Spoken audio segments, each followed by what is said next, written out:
In fact, one of them on there, which made me laugh, was actually a congressman, and he was on there by mistake, and all he had to do was go in front of a judge and prove that he's not supposed to be on it, and he's removed. It's simple as that.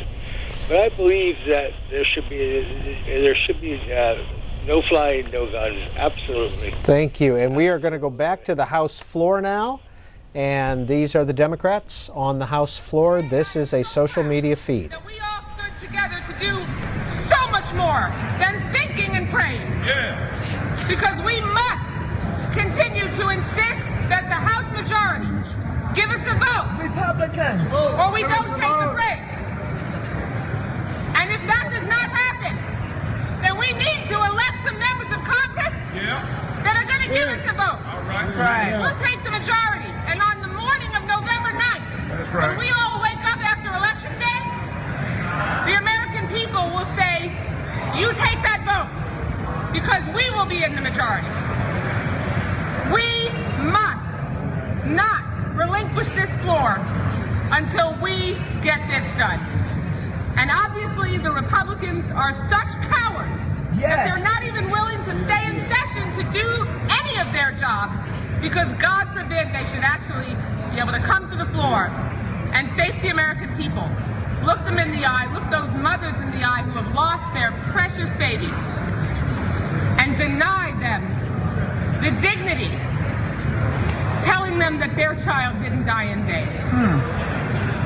No bill, no break. Thank you. Sheila Jackson Lee. No bill. No break. No bill. No break. No bill. No break. No bill. No break. No bill. No break.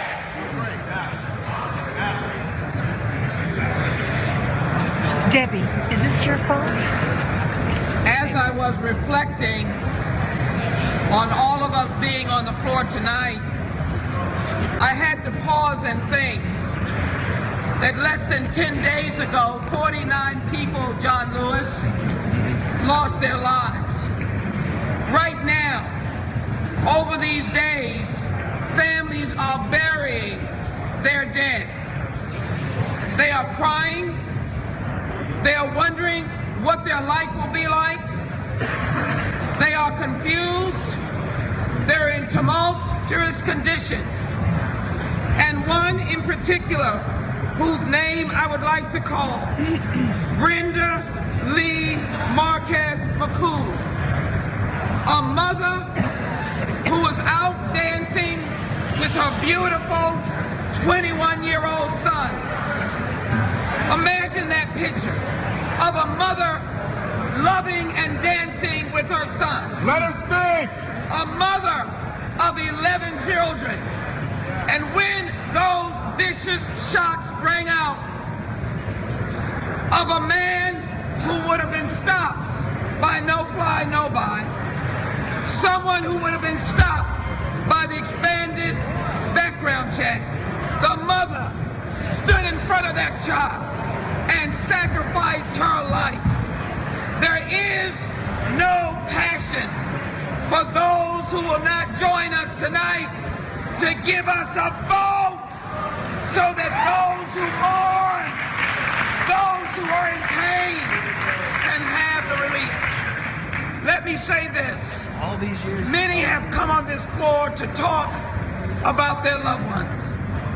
I've been blessed with 2 new baby grandchildren, a boy and a girl, 1 year old. And I've heard the stories of a Debbie Dimgo talking about her life and the fright of a gun. I've heard stories of children who now are growing up not going to bomb shelters, but being taught to go down under the chairs for fear of guns. Do you want to remain in this kind of condition? No. Or are we going to be able to stand to protect those children? Yes. Do we not want to bring an America where we can at least say we did something? And so in the name of this mother, Brenda Lee Marquez McCool, in the name of Newtown, Aurora, Columbine, San Bernardino, Virginia Tech, Fort Hood, where our soldiers died, Memphis, where our soldiers died, in their names.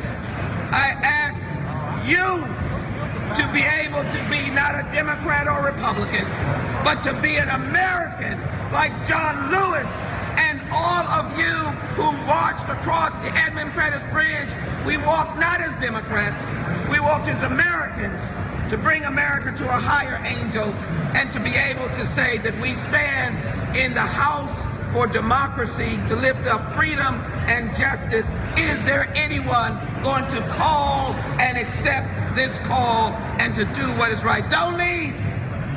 No. We need a vote tonight. No. Madam Chair.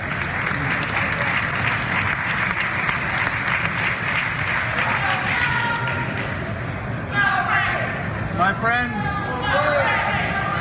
No break. No break. No break. No break. my friends and colleagues, I want to begin by again thanking John Lewis for bringing us together on the House floor today to talk about one of the most critical issues facing our nation. I came to this body 16 years ago for the same reason that I believe we all came to this body, Democrats and Republicans, because I wanted to make sure that my children grew up in an America that was more prosperous, that was more safe, that had more opportunity than the country that I inherited. I wanted to be part of that compact with the next generation that I inherited from my parents. But we are at risk, my friends and colleagues, of passing on an America that is less safe for our children. Part of being a good representative is to step in the shoes of our constituents. And just for a moment, I ask you to step in the shoes, the awful, painful shoes of those who lost these beautiful children. Imagine the horror of the call they received that there was a shooting at their child's school. Imagine the dread that they felt before they knew the fate of their child, because their child could be our child. This fall, I had the wonderful experience of taking my daughter to visit colleges. And yet I had to think, what are the chances of a shooting on this campus? That should not be a thought for any parent going through the pleasant duty of visiting schools with their child. For my middle school son, I've had the conversation many parents have every time there's a shooting, when he asks, are we in danger? Could that happen here? And we want to say, no, that can't happen here. But of course, it happens everywhere. It happens all over America, and it has got to stop. And so I'm so proud to join with all of you to bring about this extraordinary day in the life of this Congress. When John Conyers says, as the longest serving member of the House, he has never seen anything like this, that is saying something. And we have resorted to this extraordinary remedy, this, in effect, filibuster of the House, because we could not get the leadership of this body to even schedule a vote. And why? Why? When we can all empathize with the parents of these children, why can we not get a vote in this body? And it is because the Republican leadership does not want to be held accountable. It is because of the stranglehold of an organization with 3 letters, NRA. It is the same organization that came to this body more than 10 years ago and asked for something unthinkable. It asked for an immunity from liability that no other industry enjoys, and it got it. Because this body and this leadership that occupies that chair will do anything the NRA asks, and that has got to stop. Shame. It's got to stop. Shame. Stop. It's got to stop. Shame. It's got to stop. No bill, no break. No bill, no break. No bill, no break. No bill, no break. Give us a vote. Give us a vote. Give us a vote. Give us a vote. Thank you, Adam. Jerry Connolly. Followed by Jerry Hammer, followed by John Garamendi.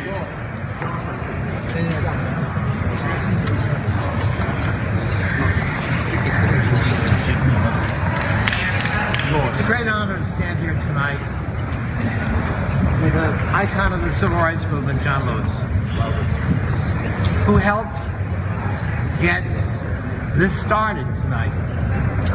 I have to speak a little bit loud, and we may sound a little like we're shouting, because I think our Republican colleagues have decided to try to drown us out with din. I represent the NRA here in Congress. They're headquartered in the 11th District of Virginia. Lord of mercy. They're not very happy with me. Every year they give me an F. I'm very proud of that F. 9 years ago, I was chairman of my county. We're a very wealthy county with a very high education level. At the time, we had the highest median household income in America. Gun violence just didn't happen in my community. That day, I got a phone call that a mentally deranged young man had murdered 32 people at Virginia Tech, Blacksburg, Virginia. Until Orlando 2 weeks ago, that was the largest mass killing in American history. And the next week, my community buried 5 young people from that one shooting. And suddenly, this wasn't somebody else's problem.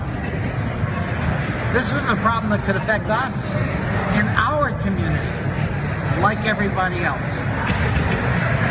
This is an American problem, unique to America. No other advanced country on the earth faces this phenomenon. Every year, 33,000 Americans die at the end of a gun barrel. Every 2 years, 66,000.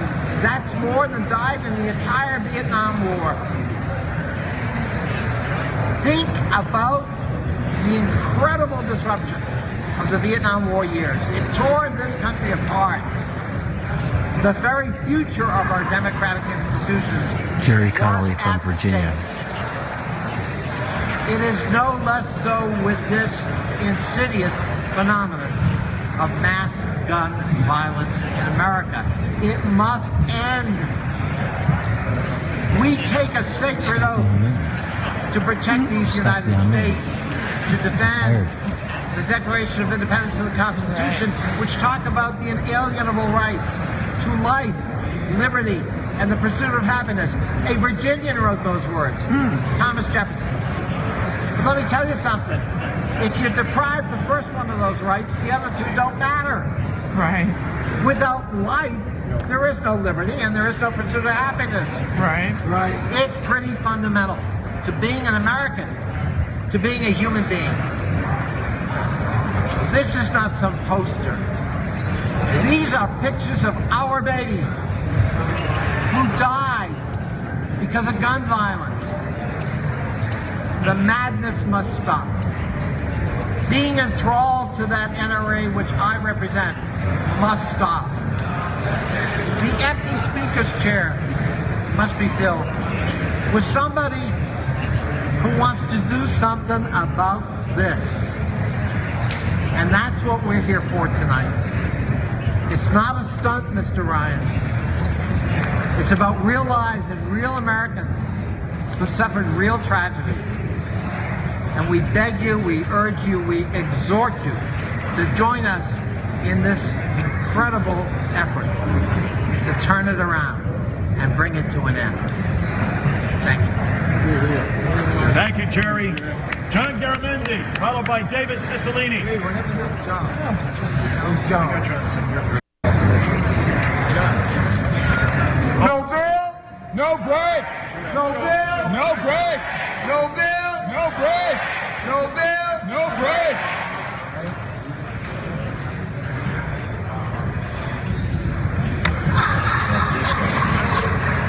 Colleagues of the House, Yes. when I arrived here, the Speaker gave me this. The Constitution of the United States, the preamble, Have you read it? You ought to read it. We, the people of the United States, in order to form a more perfect union, establish justice, ensure domestic tranquility, and provide for the common defense. What is domestic tranquility when 32,000 Americans have been killed with a gun in just the last year? Is that tranquility? No. It is not. Our Republican colleagues, you're here in the House. Join me. Join me in a debate. Join me in a debate about why you believe we should not restrict terrorists from buying a gun. Stand here before us and tell us why you oppose our proposal to restrict terrorists from buying a gun. Welcome. Come, debate the issue with us. You're laughing. And then tell us why you believe that there should not be universal background checks. Why it is that if you go to a licensed gun dealer, yes, there has to be a background check, but you go to the internet, you go to a gun show, do what you want to do. Come, tell us why. Tell us why 90% of the American public is wrong when they want that, when they have the good sense to require those background checks. Come, the floor is yours, my colleagues. You on the other side of this question, come on down here. Take this podium and tell us why you're opposed to our proposal to disallow terrorists from having a weapon. John Garamendi asking Republican colleagues to join us on the floor. Oh, you smile. That invitation has been extended all evening. You're going to leave town in the middle of the night, running away from the responsibility to assure the domestic tranquility. I'm so pleased that you have such courage. Come now, join us in this debate. If you don't think the bill is right, come down here and tell us why. Yes, right. Tell us why. Tell us. Tell us why. I'm listening. I'm listening. Tell us why. Tell us why. Tell us why. Tell us why. You have no answer. You have no response except to run away in the middle of the night. That's precisely what you're doing. Look at the clock. 2 o'clock in the morning, and you deem it to be a new legislative day. This is the same issue as yesterday, as the day before, as the year before, all the way back to 1989 in my district in California, when a school group of Vietnamese refugee children were blown away on the playground with an AK-47.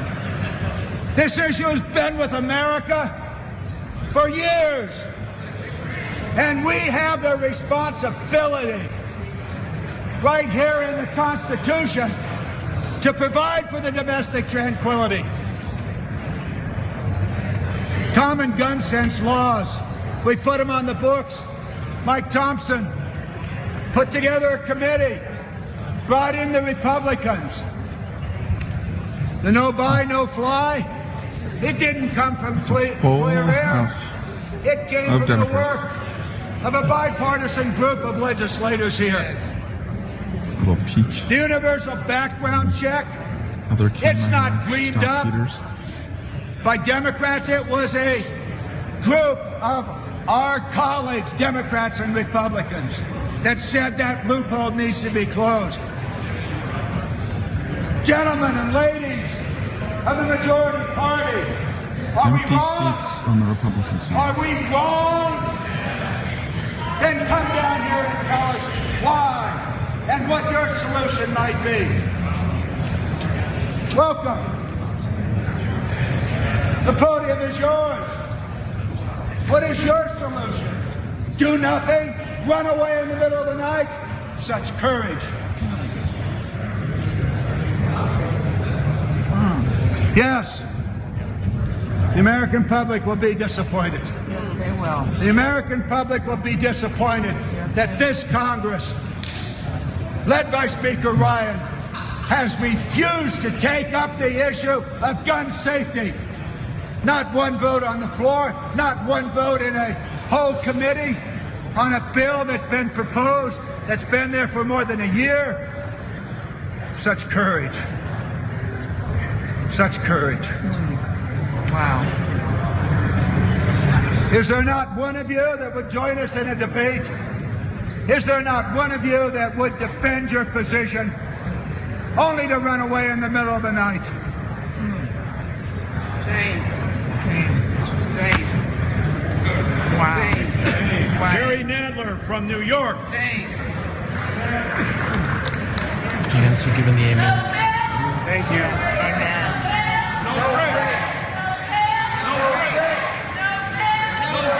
Jerry Nadler from New York City. Jerry This Nadler, issue, Manhattan. first of all, let me start by thanking again John Lewis, Catherine Clark, and David Cicilline for bringing us together for this debate.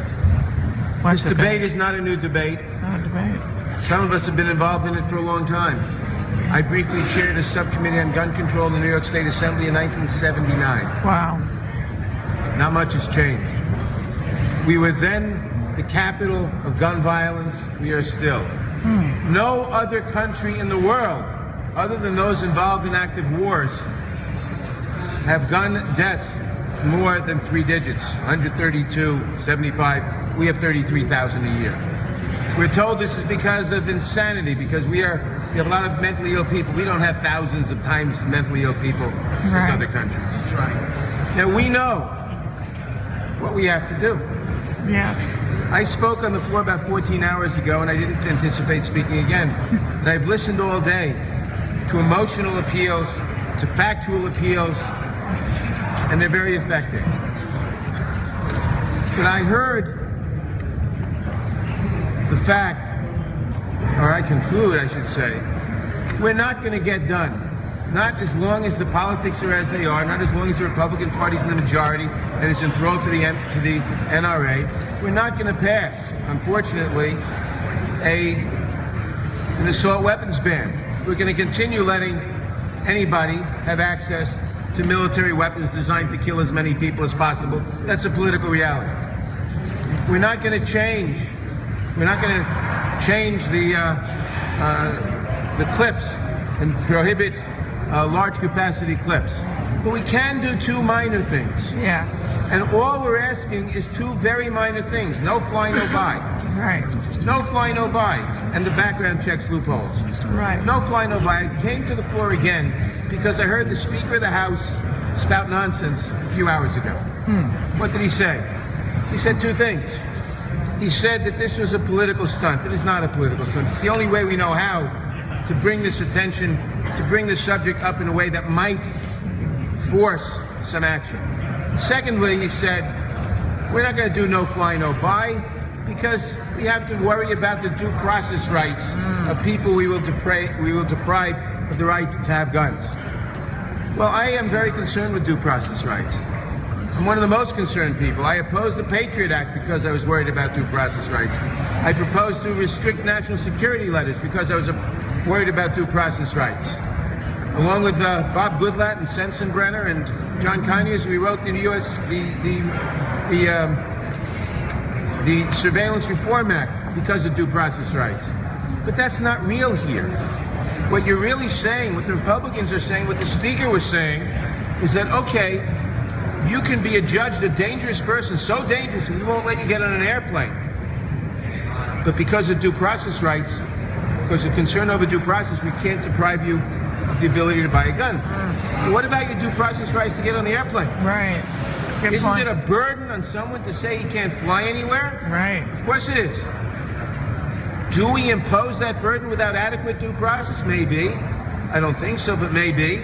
But whatever the due process rights are, that should be adequate to say you can't get in an airplane, it should be adequate to say you can't buy a gun. Right. If they're not adequate, change them both. Right. But it shouldn't be an excuse to say we will not permit you to get on an airplane because we're satisfied you're a terrorist or high risk of terrorism, but it's not sufficiently satisfying to make sure that you shouldn't buy a gun. Right. We should adhere to due process. We should make sure that before we say you can't buy a gun, before we say you can't get on an airplane, you should have your due process rights. You should have an administrative or court appeal. But there's no reason to make that more stringent for the guns than for the airplane ride. And there's certainly no reason to say that while we will apply the law and prohibit you from getting on an airplane, we won't have a law prohibiting terrorists or people we think are terrorists or at high risk of terrorism from owning a gun because we're worried about due process rights. Due process rights are real and they're important and they're vital, but they're no more real and vital for someone who wants to buy a gun than for someone who wants to get on an airplane. That's no excuse. It's saying that we're using that as an excuse to put the lives of our children and our brothers and our sisters at risk for no good reason. As Joe Crowley said before, we are prepared to discuss and debate the due process rights on a bill, on a no-fly, no-buy bill. But they should be no different than the due process rights on the no-fly, which we already have. Maybe they're inadequate, maybe they're adequate, that we can discuss. But there's no reason to say we shouldn't have a gun restriction because of due process when we say we can't allow you to get on an airplane. That's just an excuse, and it shouldn't prohibit us from taking a vote on this bill. We should have a vote. We should have a discussion if need be by a vote, and not use due process as an excuse to suborn mass murder in this country. Thank you. Right. Thank you, Jerry. We're going to now have Mike Thompson, and everybody knows in this body this Vietnam veteran who came home and is an avid hunter and who's been a great member of the Ways and Means Committee, who also has been designated by our leader to chair our task force, which he has done for the past 4 years on gun violence. He's going to explain just what we're asking for in terms of the vote. Mike Thompson.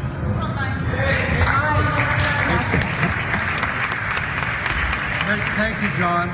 A number of colleagues have asked, what is it that the Republicans are afraid of in regard to the legislation that we'd like brought up for a vote? So it's probably a good idea to try and explain it. Here's what we're asking for. We're asking for a vote on the bill known as No Fly, No Buy, which means if you're on the terrorist watch list, you shouldn't be able to buy a gun. And under existing law, if you're on the terrorist watch list, not only can you legally buy a gun, but you can legally buy explosives. Now, 90% of the American people understand how foolish this is. Right. So we're asking for a vote to fix that, to make certain that if someone is on the terrorist watch list, they can't buy a gun and they can't buy explosives. Seems reasonable. Now, there's nothing sneaky about it. There's nothing frightful about it.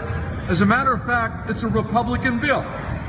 It comes from your side of the aisle, and all we're asking is that that bill be brought up for a vote to make sure that potential terrorists, people on the terrorist watch list, cannot legally go into a gun store and legally purchase any weapon that they wish to purchase. Background checks. We're asking that you take up the bill, a bipartisan bill. 186 co-authors, Democrats and Republicans. A bipartisan background check bill that says if you buy a firearm through a commercial sale, that you undergo the same background check that you would undergo if you buy a firearm through a licensed firearm dealer. Nothing sneaky about it. You shouldn't be afraid of it. Anybody on this floor who's bought a firearm from a licensed dealer in the last 20 years has gone through this background check process. There's no lists Your name's not going to be held by anybody forever. Big Brother's not going to come knocking. As a matter of fact, it's illegal. It's illegal for the federal government to compile a list of people who buy firearms.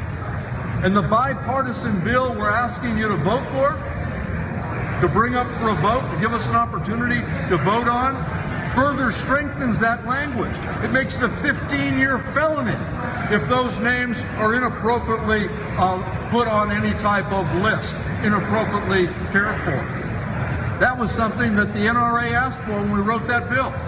They asked for a few things. They asked that we have some sort of process by which military veterans who get out of the military and are deemed not appropriate to have firearms have some sort of greater adjudication process so that can be addressed. We took care of that. It's in the bipartisan bill. The NRA asked us if we could deal with the issue of veterans who have a home residence and a permanent duty station residence, and to be able to consider the permanent duty station resident the same as the home residence for the purpose of purchasing and owning firearms. We took care of that.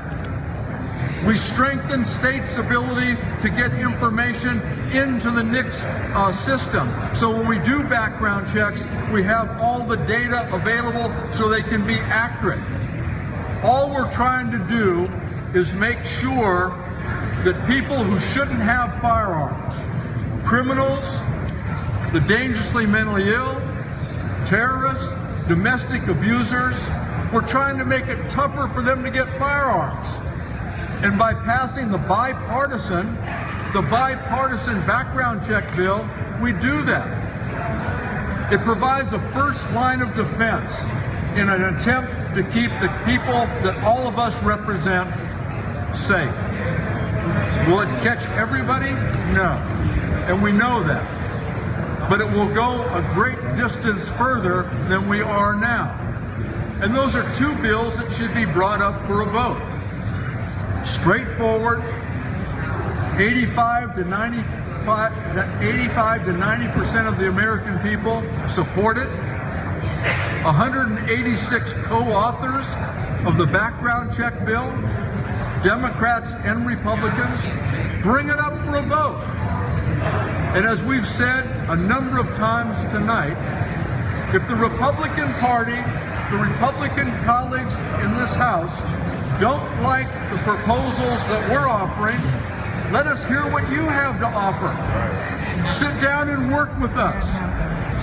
I think 145 members from this side of the aisle have sent a letter to the Speaker asking him to convene a special committee made up of members on both sides of the aisle to look at these issues and find out what bills we can pass to make our community safer, to make sure that when parents drop their kids off at school, they can have some sort of assurance that they'll be able to pick their kids up at the end of the day. When people go to church to pray, they'll have some sort of assurance that they'll be able to come home at night to their family. If people go to the movie or people go to a club to recreate, that they'll have some assurance that they'll be able to come home and be with their family and their loved ones. We owe it to the people we represent to do everything we can to make our communities safer. No fly, no buy, and extended background checks will do that. And it's incumbent on all of us to do our job, not to sneak home in the middle of the night, not to take the easy way out. Those students at Sandy Hook, they couldn't take the easy way out. The 49 people who were gunned down in Orlando last week, they couldn't take the easy way out. Right. The Republican leadership should make sure that we don't take the easy way out, that we bring these bills to the floor, that we do everything we can to make sure that we're doing everything to keep our constituents safe. Bring it up for a vote. From Rhode Island, person who organized this event, David Cicilline. I want to begin by again Followed thanking by Al Green. John Lewis for David not only Cicilline from inspiring Rhode us Island. tonight, but for the work that you have done to make our country a country of justice and racial equality, and the pioneer you were in the civil rights movement, and the same kind of leadership that you're providing to us tonight. We salute you, John. Thank you, John Larson. Thank you, Catherine Clark. Thank you to all of my colleagues who have been here. We've now been here for about 14 hours. And you know, I just want to be sure people understand what the Republican leadership in the House is about to do. You know, we all talk about the blessings of America, the great bounty of being an American and what it means to live in this great country, and all of the liberties we enjoy and all of the wonderful prosperity we enjoy.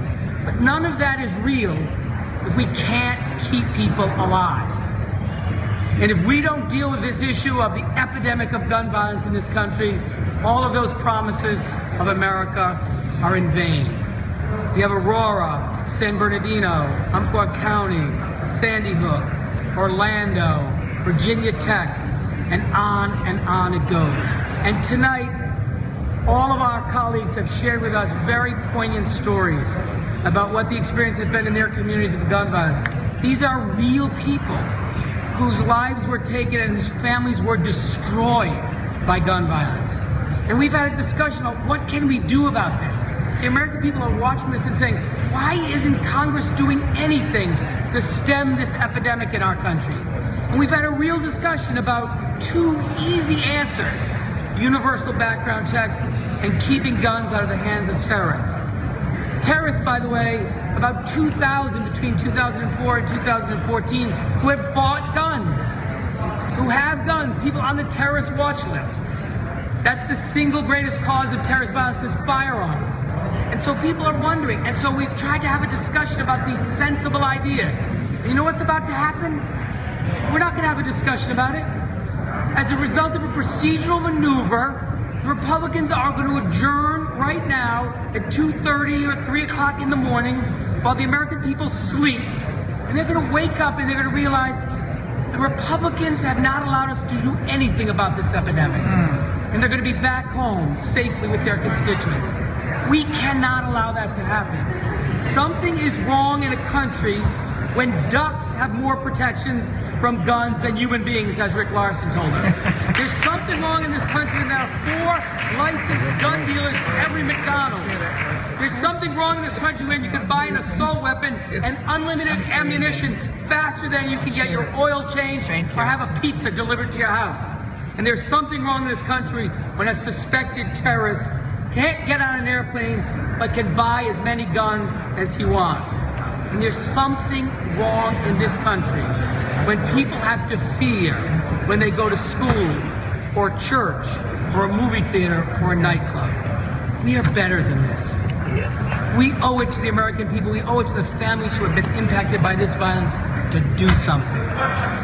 Shame on our Republican colleagues for leaving in the dark of night. Shame on them for blocking these common sense proposals. We have to continue this fight for the American people. Thank you. Al Green.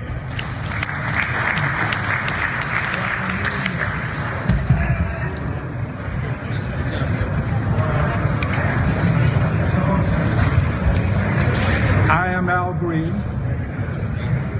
and I am proud to serve in the Congress of the United States of America under the leadership of the Honorable Barack Obama, the 44th President of the United States of America, and I believe some of you ought to be proud of it too. We are. If you love your president and you know it, why don't you stand up and show it? Let's hear it for Barack Obama, the 44th President of the United States.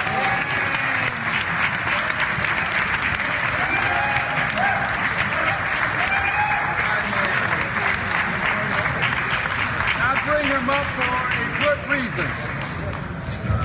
I mention the president because he's blamed for a good many things. Everything. There are those who are trying to repeal Dodd-Frank and the Consumer Financial Protection Bureau on a daily basis.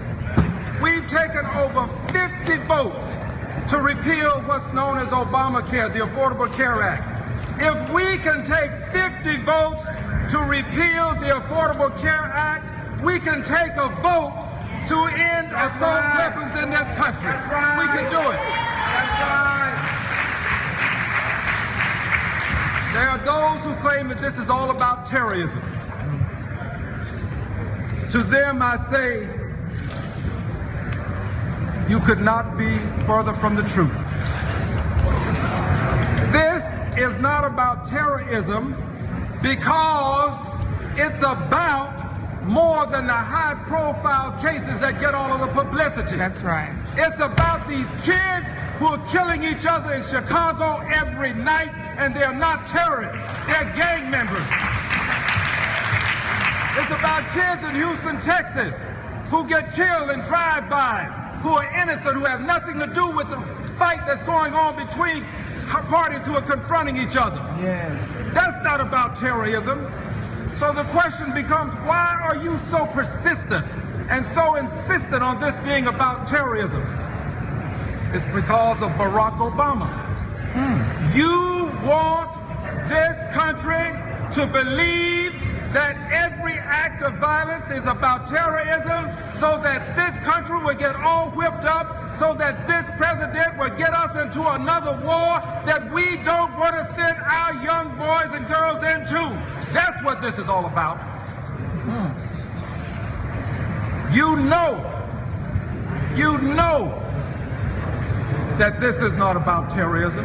You know that at Sandy Hook, there was no allegation or terrorist connection. You know that at Columbine, there was no allegation or terrorist connection. But you also know that if you can convince the American people it's about terrorism, you'll get this country into Syria, you'll get us back into Iraq, and you'll get us into another war, and this president will have to bear the burden of a war that he never wanted to get into, that was pushed into. I refuse to acknowledge that this is about terrorism. And finally, it's not about Islam. I defend Islam. Islam is a peaceful religion. No religion would condone the intentional taking of human life. Islam does not condone the intentional taking of human life, and I stand for Islam, and I stand for justice for Islam.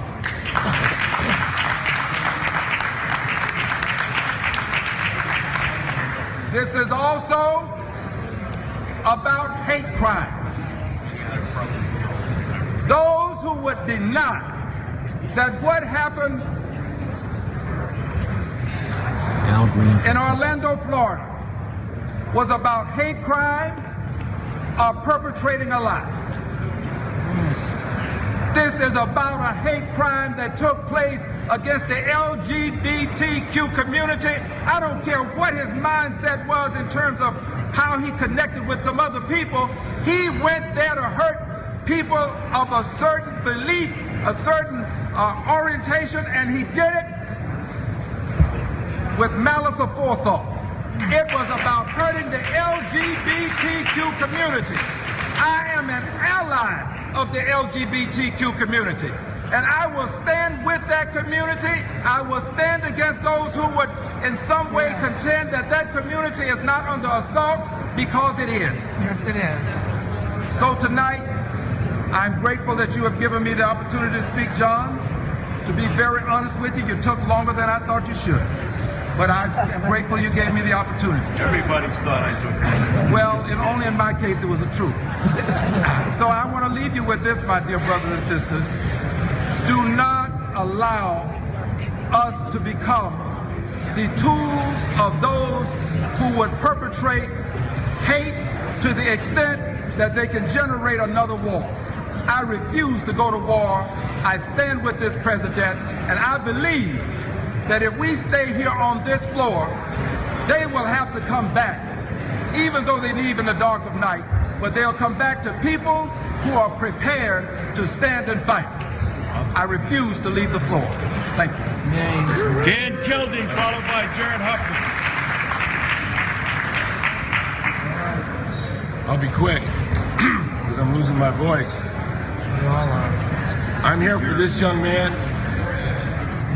It's Kevin Crosby. He's from Saginaw, Michigan. And he traveled to Dan Orlando Kilding from Flint, Michigan. for vacation to have some fun. And of course, he'll never come home. He died in Orlando. So this is a human story. But we ought to be real clear about what's going on here now. This is not a question about policy. This is not even a question about gun control. This is a question about our Republican colleagues and their leadership not wanting to be forced to make a choice between the people that they represent and the policy that they know is right in an organization, the NRA, that they are petrified to contradict.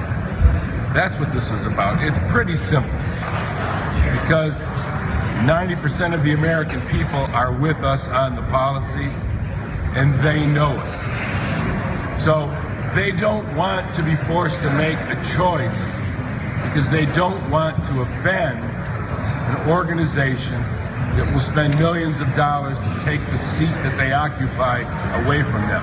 What are we here for? What are these seats that we occupy for in the first place? Not the NRA. Not for them. Not the NRA. But we should take some solace in knowing this. We may not win this little battle that we're in right now.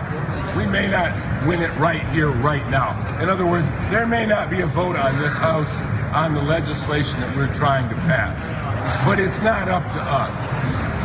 And they're having their fun, and they're ridiculing what we're doing right now. But I'll tell you who's not ridiculing what's happening. Yes, sir. Those people in the gallery, those people outside, those people back home, because their voices will be heard. Maybe not every day on this floor, but there is a day of choosing coming in just a few months. And the people of this country will have understood what happened here today, and they will remember that message when they decide who they want to sit here next year. That's right. People are on our side. Let us not forget that. Let's not lose faith. Jared Huffman. We had an interesting moment on the floor a couple of hours ago when, after many hours of only the Democrats debating here with the microphone off, with the cameras off, our Republican colleagues started to come back down to the floor because they were going to move some votes forward, and we weren't quite sure how it would go. Now, some of our Republican colleagues, knowing how deeply passionate we feel about this issue, knowing the place of principle and pain and loss from which this issue comes, knowing the kind of horrific sacrifice that the people out there whose voices we're bringing into this issue, knowing all of that, they treated us with respect and dignity, and I'm grateful to our Republican colleagues who conducted themselves in that manner, but not all of them did. Unfortunately, many of them heckled us. They threw out insults. They demeaned us. They smirked. They laughed. They ridiculed. They said it was a publicity stunt. They said we ought to play by the rules. And I couldn't help thinking that maybe 50 years or so ago, our great friend, our hero, John Lewis, probably heard a lot of that same stuff, don't you think? Yeah. When he was standing up for civil rights, when he was leading marches, putting himself at risk, I bet he was told, it's just a publicity stunt. Yeah. I bet he was told you should just play by the rules.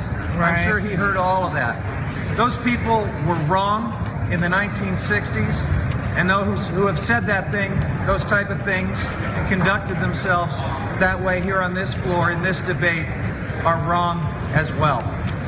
Our Republican colleagues have badly misread this moment. They have badly misread the American people, and there is a reckoning coming. Yes, there is. And for a change, it's actually found its way through those doors and into the floor of the House of Representatives. So my hope is that they will still join us, that even those with the shriveled hearts that would come to this floor and yell insults and ridicule John Lewis and all of us for what we're doing, that even they would continue to look inside themselves and reflect and join us and try to do the right thing here. We would rather have the solution than the campaign issue. However, if you will not join us, if you will not find that in your heart and do the right thing, I promise you, we will take it to the voters and there will be a reckoning this fall. Thank you. Eric Swalwell. I just walked over to the other side, the side that has refused to come forward, and I counted the steps. Yes.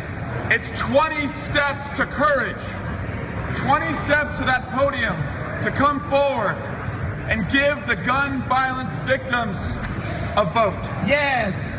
20 steps. 20 children. That's all it takes. Yes. 30,000 deaths a year. Can we give them those 20 steps? Will a Republican colleague come forward and not take a break, but give us a bill?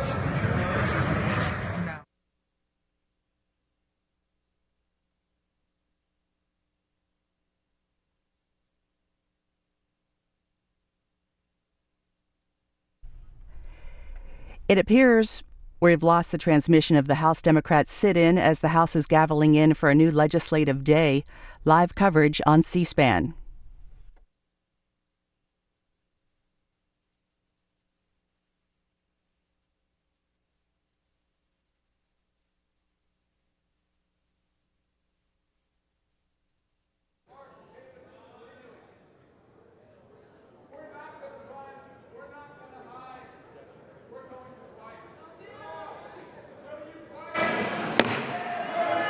House will be in order. Will be offered by our chaplain, Father Conroy.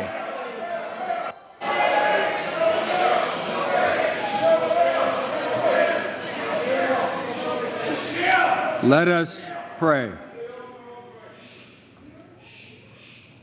Merciful God, we give you thanks for giving us another day. Continue to guide the destiny of these United States. Bless the members of this assembly.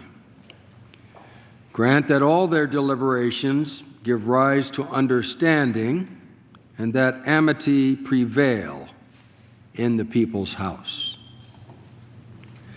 By your divine inspiration, may we as a nation reach the destiny you have in mind for us. May all that is done be for your greater honor and glory. Amen. The chair has examined the journal of the last day's proceeding and announces to the House his approval thereof. Pursuant to Clause 1 of Rule 1, the journal stands approved. The chair will lead the House in the Pledge of Allegiance. I pledge allegiance to the flag of the United States of America and to the republic for which it stands, one nation, under God, indivisible, with liberty and justice for all.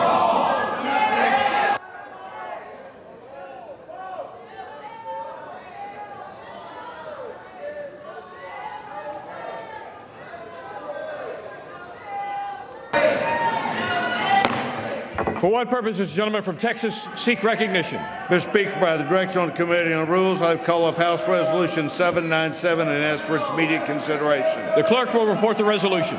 House Calendar Number 130, House Resolution 797. Resolved that upon adoption of this resolution, it shall be in order to consider the conference report to accompany the bill, H.R. 2577. Making appropriations for the Departments of Transportation and Housing and Urban Development and related agencies for the fiscal year ending September 30th, 2016, and for other purposes. All points of order against the conference report and against its consideration are waived. The conference report shall be considered as read. The previous question shall be considered as ordered on the conference report to its adoption without intervening motion. During consideration of the conference report, the second sentence of Clause 1A of Rule 19 shall not apply. Section 2. It shall be in order without intervention of any point of order to consider concurrent resolutions provided for adjournment during the month of July 2016. Section 3. On any legislative day during the period from June 23, 2016 through July 4, 2016, A. The journal of the proceedings of the previous day shall be considered as approved, and B. The chair at any time may declare the House adjourned to meet at a date and time within the limits of Clause 4, Section 5, Article 1 of the Constitution, to be announced by the chair in declaring the adjournment. Section 4. The Speaker may appoint members to perform the duties of the Chair for the duration of the period addressed by Section 3 of this resolution as though under Clause 8A of Rule 1. Section 5. It shall be in order at any time on the legislative date of June 23, 2016 or June 24, 2016 for the Speaker to entertain motions that the House suspend the rules as though under Clause 1 of Rule 15. The Speaker or his designee shall consult with the minority leader or his or her designee on the designation of any matter for consideration pursuant to this section. Section 6. Upon adoption of the conference report specified in the first section of this resolution, House Concurrent Resolution 139 shall be considered as adopted.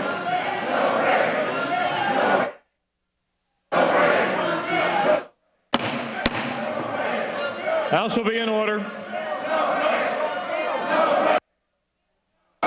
Gentleman from Texas is recognized for 1 hour. Mr. Speaker, this rule provides for consideration of appropriations for seeker response and military constructions and Veterans Affairs. Provides for necessary authorization of the district court period. I yield back the balance of my time, and I move the previous question on the resolution. Without objection, the previous question is ordered. The question is on adoption of the resolution. Those in favor say aye. Those opposed, no. Ayes have it. To without objection. Gentleman from Massachusetts. Mr. Speaker, isn't it customary when we debate a rule that the hour is divided 30 minutes on each side? Asking for a recorded vote? No, I had a parliamentary inquiry, which I was not recognized for, wanting to know where our 30 minutes was for the debate. Is the gentleman asking for a recorded vote? Absolutely, but I would like to know where our 30 minutes are. Those favoring a recorded vote will rise. Sufficient number having risen, a recorded vote is ordered. Members will record their votes by electronic device. This is a 15-minute vote.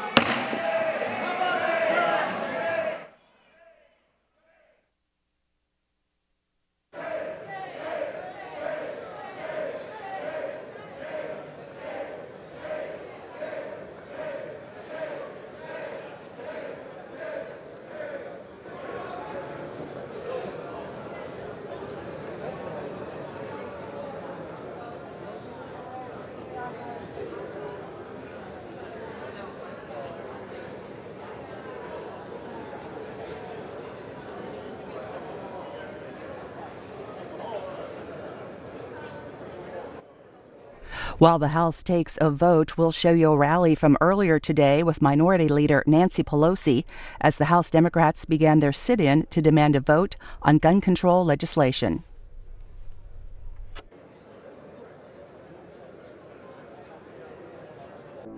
On this vote, the yeas are 239, the nays are 171. The conference report is adopted without objection. A motion to reconsider is laid upon the table. Chair lays before the House the following enrolled bill.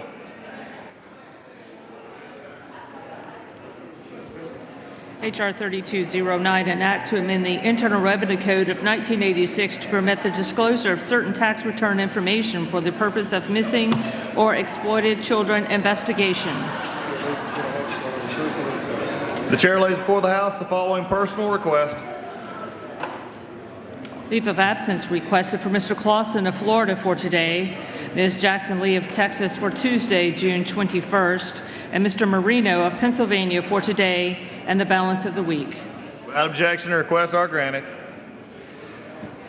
As the chair has announced previously on the 414th Congress, the Speaker's policy announced on January 6, 2009 with respect to the use of the chamber will continue in the current Congress. The chair would call particular attention to the aspect of this policy regarding the use of certain devices.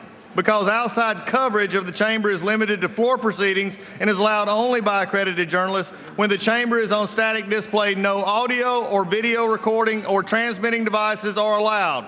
The long custom of disallowing even still photography in the chamber is based at least in part on the notion that an image of having setting up as a backdrop might be taken as character immature of the House. Pursuant to Section 3B of House Resolution 797, the House stands adjourned until 9 a.m. Friday, June 24, 2016.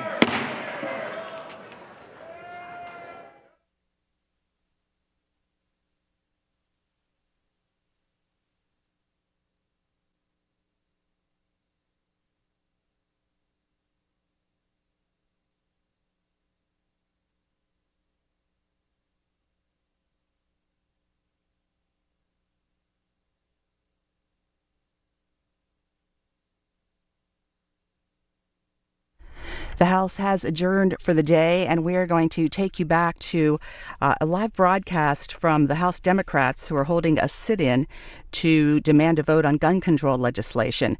Now, they are not permitted to use the House cameras because the House majority does control the cameras in the chamber, so they have turned the cameras off, but the Democrats have been using Periscope and Facebook Live to broadcast their sit-in.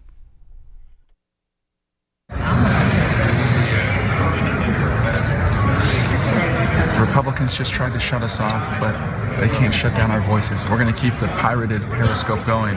As long as we have no bill, there'll be no bridge. Oh, John. Larson, Mr. Larson. Wow.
It looks like we've temporarily, at least, lost that transmission of the House Democrats sit-in, of course, with technology and glitches in Periscope and Facebook Live that they've been using.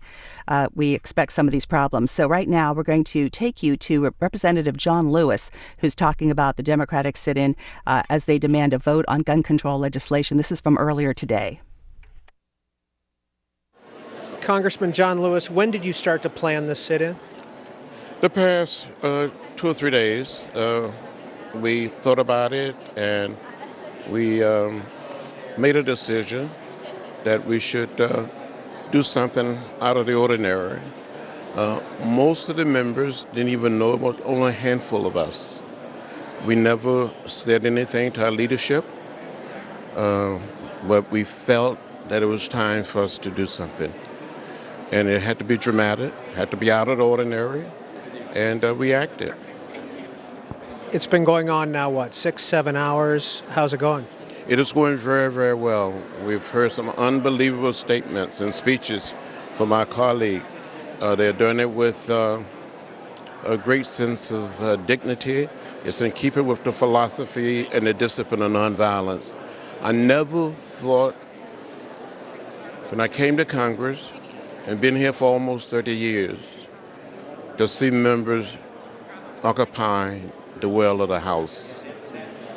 By sitting down, we're really standing up for the very best in the American tradition. How are the negotiations with the House leadership? Well, we have not had any direct talks. Our leadership may be talking with the leadership, but they're not talking with those of us who initiated the action. Thank you, Congressman John Lewis. Well, thank you very much.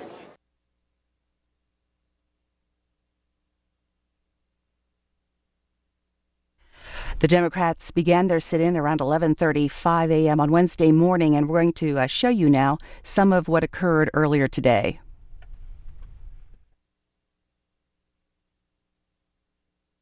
We'd like to recognize 2 other United States senators who have come to sit with us here in protest. Bob Casey from Pennsylvania.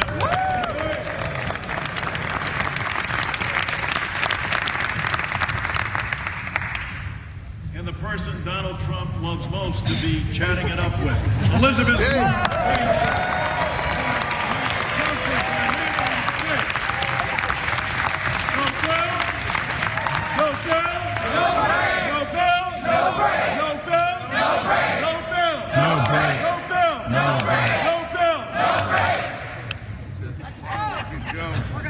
Jared Huffman. Oh, Jared. Jared Huffman will be followed by Matt Cartwright. Matt will be followed by Michelle Lujan Grisham. Colleagues, I am so proud to be here with every one of you as we all do everything within our power to just bend that arc of history a little bit toward justice and bring some democracy back to the people's house. And there's an irony here. The Republican leadership has cut the mics, they've cut the cameras, but far more people are listening to us and watching us on pirated cell phone pictures and YouTube videos than ever would have tuned into C-SPAN. That's right. Yeah. Something is happening here. And Periscope. Have you noticed that the gallery is beginning to fill up with people? Yes. Even though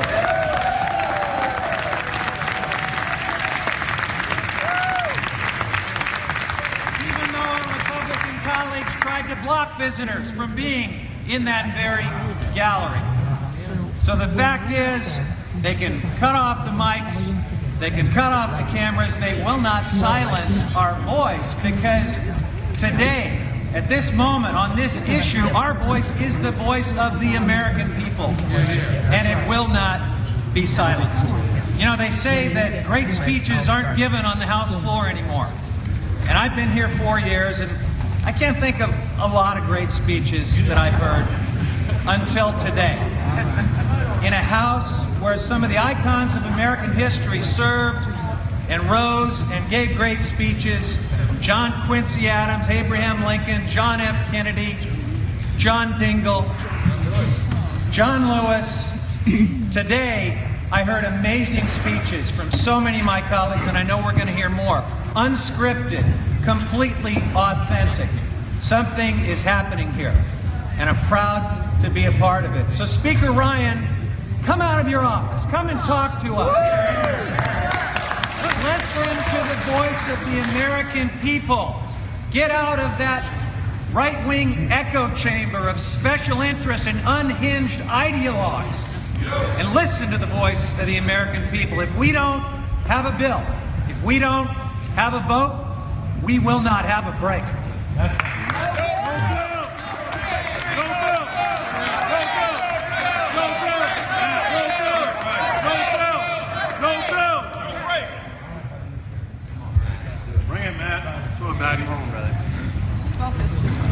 My name is Matthew Cartwright. I represent Northeastern Pennsylvania, and I am so honored to be among this courageous band of brothers and sisters who have come together in violation of all the known House rules, against all the regulations, in derogation of the normal order of things around here, and I'm honored to be among you, and I have some questions. It is a repetitive series of questions. I apologize in advance. But my question is this. We talk about going on a break. Have the families and the loved ones of the innocent victims of Columbine had a break from their grief? No. How about the families and loved ones of the innocent victims of Aurora? No. Have they had a break from their pain? No. The families and the loved ones of the innocent victims of Newtown, Connecticut, have their families have a break from their sorrow? No. The families and the loved ones of the innocent victims of the shooting in Charleston, South Carolina, have those families and loved ones had a break from their suffering? No. The families and loved ones of the victims, the innocent victims in Orlando, Florida, have these families and loved ones had a break from their horror that we just saw? No. Are you tired of the repetitive nature of my question? Yes. Are you tired of the repetition of these horrors in our country? Yes. I say, no bill, no break. No bill, no break. No bill, no break. No bill, no break. No bill, no break. No bill, no break. the House of Representatives from the most statuesque person here in this chamber.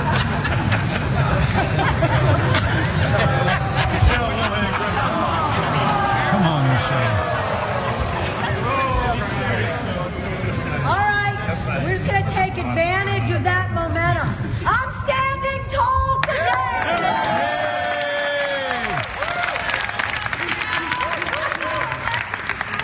This is what I thought it was going to be like. I thought every single day I would be motivated and moved by my colleagues and members who would speak from their heart, who would talk about what's important, that they would bring home both the positive and the not so positive examples from their districts, and then do something about it. And when I go home, but for today, I talk about how that doesn't happen, that it's not an organic process, that we don't debate, that we don't take action on the very floor. I fought incredibly hard to be elected, to be part of this group, to make a difference for the people that I care about in my district and in my state and in my country. And like all of you here today, it's personal to me. Just last October, a 4-year-old, Lily Garcia, was shot in her car seat on a highway by gun violence that makes absolutely no sense and has no place in our communities. In the last 11 years, 2,000 people who were suspects on the FBI terrorist list have purchased guns. 2,000. I don't want to have to say any more to the parents of Lily Garcia or to the men and women who fought hard, the police officers, to get the perpetrators, who soon after... We are going to take you now live again to the House floor where Democrats are holding a sit-in to demand a vote on gun control legislation. This is a Periscope feed as the House cameras are down. We have a fundamental right to be safe by the speaker. We shut off the microphone, we raised our voices. He's turned off the cameras, you lifted yours. Tried to the discussion, it just went worldwide. Thanks to all of you and thanks to our friends in the outside groups who have been fighting this fight, whether it's Every Town, whether it's the Brady campaign, whether it's Gabby Giffords' group, the Moms Against Moms Rising, demanding action. The list goes on and on about so many organizations that have dedicated their time. So I think that we have to recognize that we're at a new level, to a new place, and their understanding not only of what the choice is, but what they can do about it. And what they can do about it is to make sure that their member of Congress understands what they expect from someone who represents them in Congress. So the choice we have now is to either stay the rest of the evening or come back in the morning ready to go. But in any case, this is not going to end day in and day out, day in and day out, until there is legislation to protect the American people. And if I may, the public safety issue that it is important. Public safety is important. And another public safety issue that they put on the floor that is a ridiculous piece of legislation on Zika. Unworthy of our responsibilities to the public health of our country and the public safety of our country. Obviously, we rejected. The president wouldn't sign it. I don't think it goes anywhere in the Senate. What could they be thinking? What could they be thinking? Well, whatever it is, they don't want to explain it to anybody. That's why they left in the dark of night.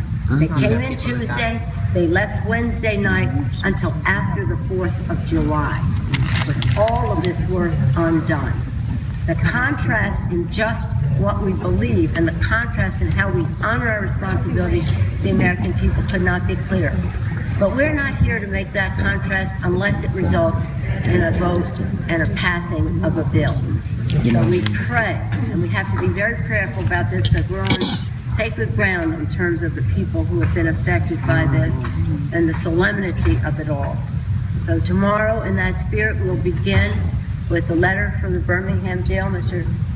Clyburn will lead us in all of that. Mr. Clyburn here? Well, Mr. Clyburn will lead us in that, and many of us will participate in that. There's so many messages that have come to us, so many op-eds that have been written that we want to share with the public. We have plenty to say tomorrow. So, John, again, thank you for taking us to a new place. I think you have indeed framed what we have been able to accomplish here this day. It has been a magnificent moment, and it has shown a remarkable amount of courage and determination by all of us. They did leave in the dark of night. We should never leave here before daybreak. I just don't think we end it right now. We only have a few more hours before daybreak and the morning arrives, and I would hope that we would continue our efforts until then. And so I don't intend to leave in the darkness. As a matter of fact, I said I would stay here until hell freezes over. Turn around so that you're talking to the microphone. I said I would stay here until hell freezes over. I don't know when that's going to happen, but I know it hasn't happened yet. And so I would hope that you've gone this far, you've been this strong, you have been determined, and I would hope that you would at least stay here and join with our leader in unfolding your feelings about what you have done and what we have all done. And only a few more hours until daybreak. New dawn. Please stay. I'll stay with you. I'll stay. Thank you. Thank you. Thank you. Mr. Hoffman? Thank you. Mr. Hoffman, tell us what's in this bill as relates to, just as indicative of their attitude in the bill relating to the Confederate flag. Well, as if everything else wasn't bad enough tonight from our Republican friends, even to the Oregon border. a step forward that we took together a few weeks ago, a bipartisan amendment to the VA MILCON funding bill that made it clear that Confederate flags could not be flown over VA cemeteries.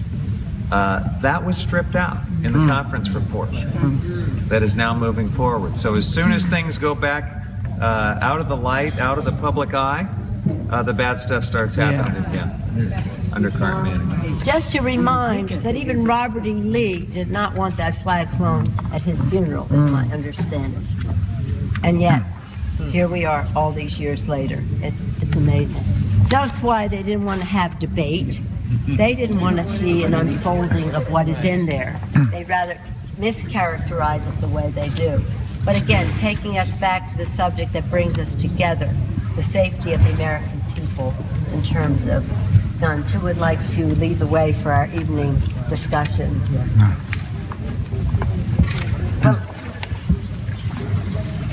Brothers and sisters, I think what we have done today and tonight and this morning has been extraordinary. And I think that the American people have been watching attentively what we have been doing. They have seen us take action.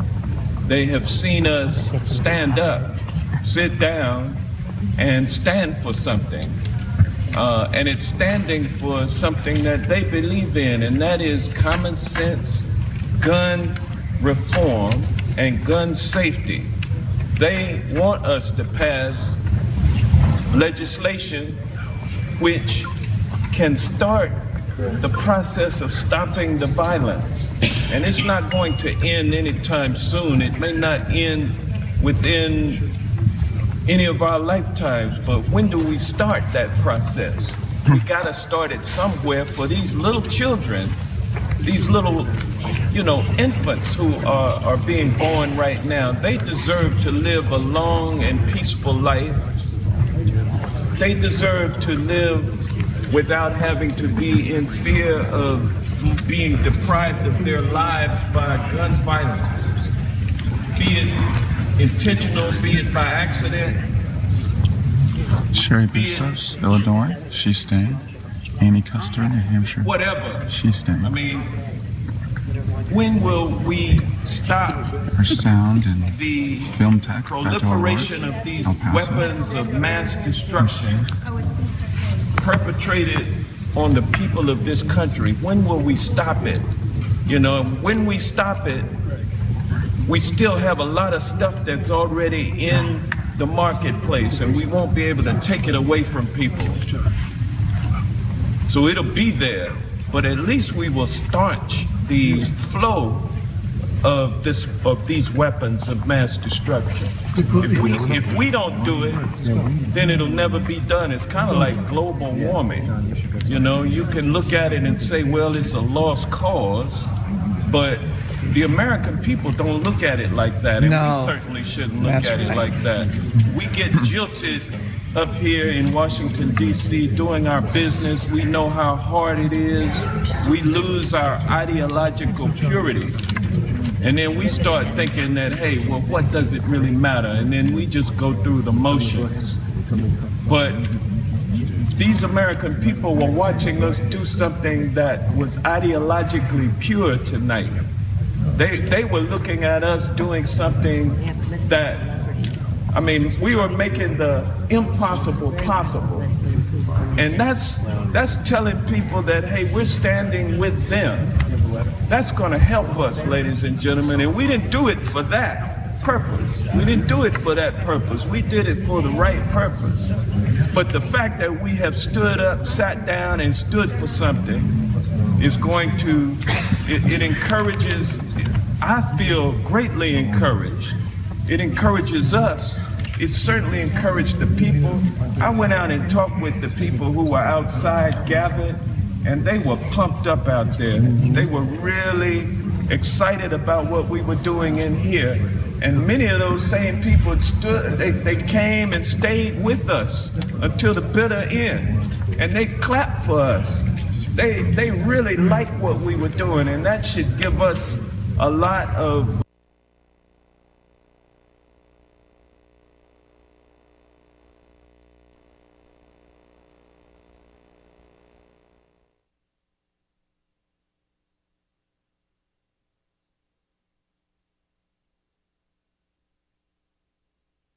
and keep it going, y'all. Aren't you proud of what you have done tonight? I am.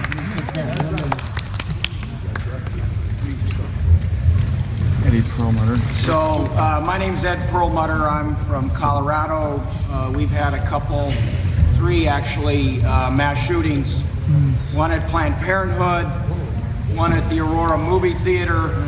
I read the names this morning or yesterday morning and spoke a little bit about that. And then we also had Columbine.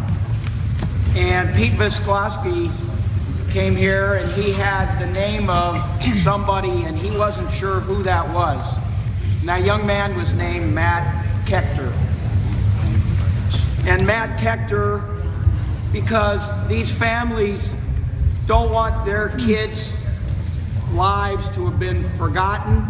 They don't want all these deaths to be in vain. He was a football player and a straight-A student, 210-pound sophomore offensive lineman, defensive lineman. He, along with 11 other students and a teacher, were killed in Columbine. As a consequence, and I think this goes for Diana DeGette as well as me, we've developed a protocol that we share with other members of Congress when they have a mass shooting in their district. When Newtown came, I talked to Elizabeth Esty and Chris Murphy. We now take you to Minority Leader Steny Hoyer live talking to the press. The anniversaries. And the other was to make sure that there were no loopholes in our gun check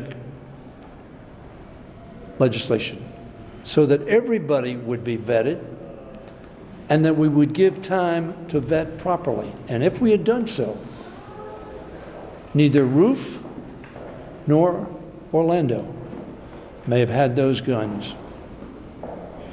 I want to yield now to John Lewis, who will then yield to his two colleagues. Paul Ryan talks about bottom up. This was not bottom, because none of these folks are bottom. But this came from members animated by the concerns and demands of their constituents and of the constituents in our country. We will be back. We will come back into session July 5th. The Republicans have left in the dead of night with business unfinished. Not just these two bills, but Puerto Rico will be unable to pay its debts just a few days from now. Flint, Michigan still suffers from iron-laced water. Going home without finishing our business. I want to yield now to that iconic figure who has been such a giant in America's history on behalf of justice and equality in our country, John Lewis of Georgia. Thank you. Thank you very much,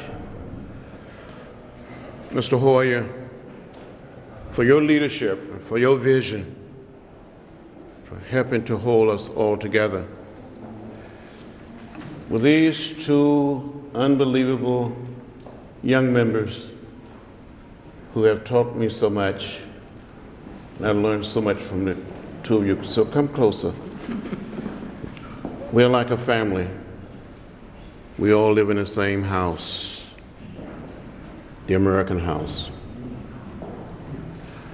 Today we've come a distance. We made some progress. We crossed one bridge, but we have other bridges to cross. We're not giving up the fight. The fight is an ongoing fight. We will not be happy. We will not be satisfied. We will not be pleased until we do something in a major way. Make a major down payment on ending gun violence in America. We lost too many of our children, our babies, too many of our mothers and fathers, our brothers and sisters, and we will continue to fight.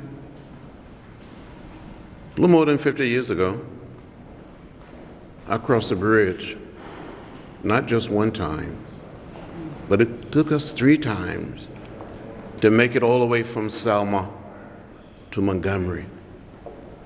We have other bridges to cross, and when we come back in July, we'll start all over again. But the American people, they want us to act, they want us to do something. And we promise them that we will act. So let me yield now. Congresswoman. Thank you. Clark.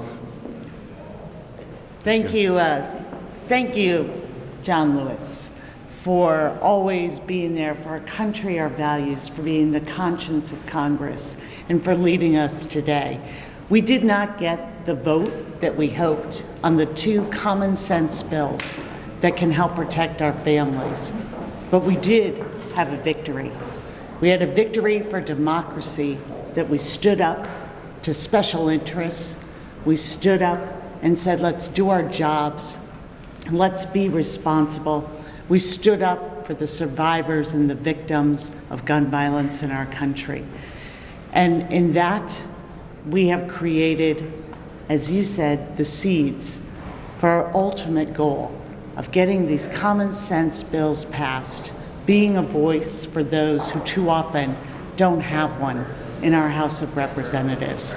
I'm so grateful to you, to all our incredible members of the Democratic caucus that spoke so eloquently and so passionately today and gave voice to the concerns and the fears of America who thinks that Congress has forgotten their children, their parents, all the victims of gun violence. You gave them hope today and gave us all the resolve and the grit and the determination to see this through when we are back in July.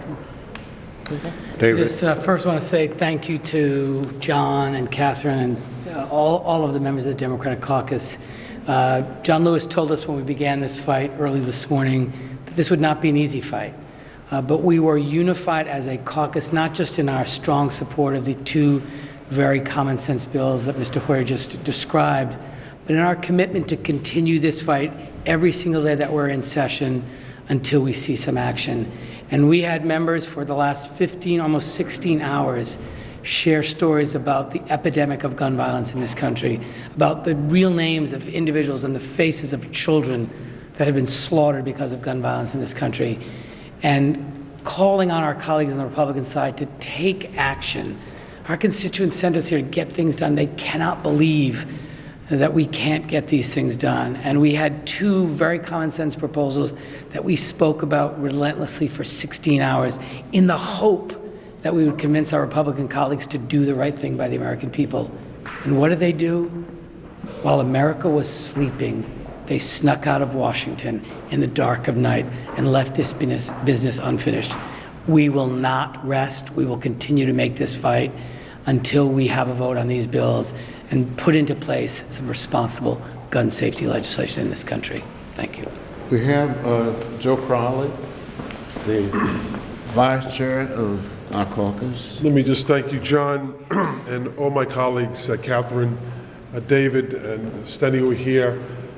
It's been a remarkable night, and I know that our colleague John Larson, who has been, in many respects, the floor leader on this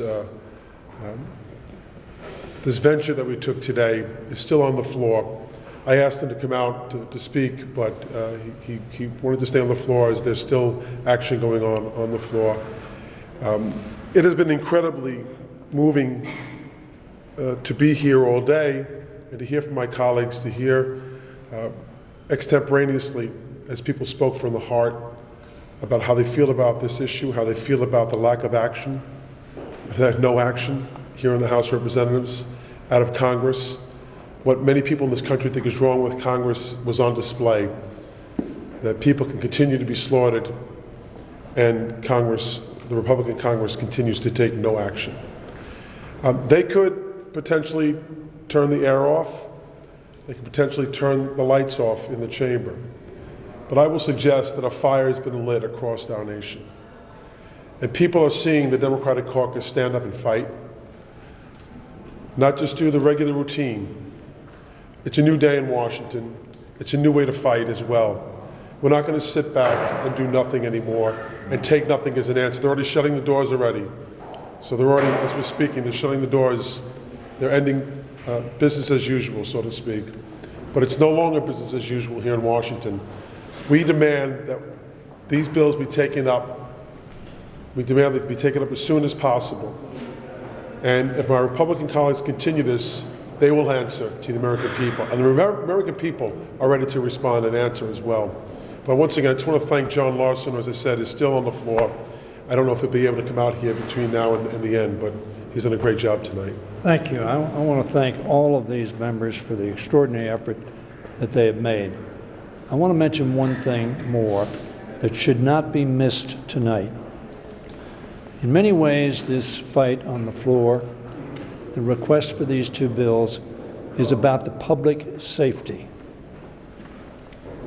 There was another bill that passed this night, not the gun bills that would have made people safer, but a bill that does not adequately or effectively deal with the Zika crisis, another public health crisis that confronts our country.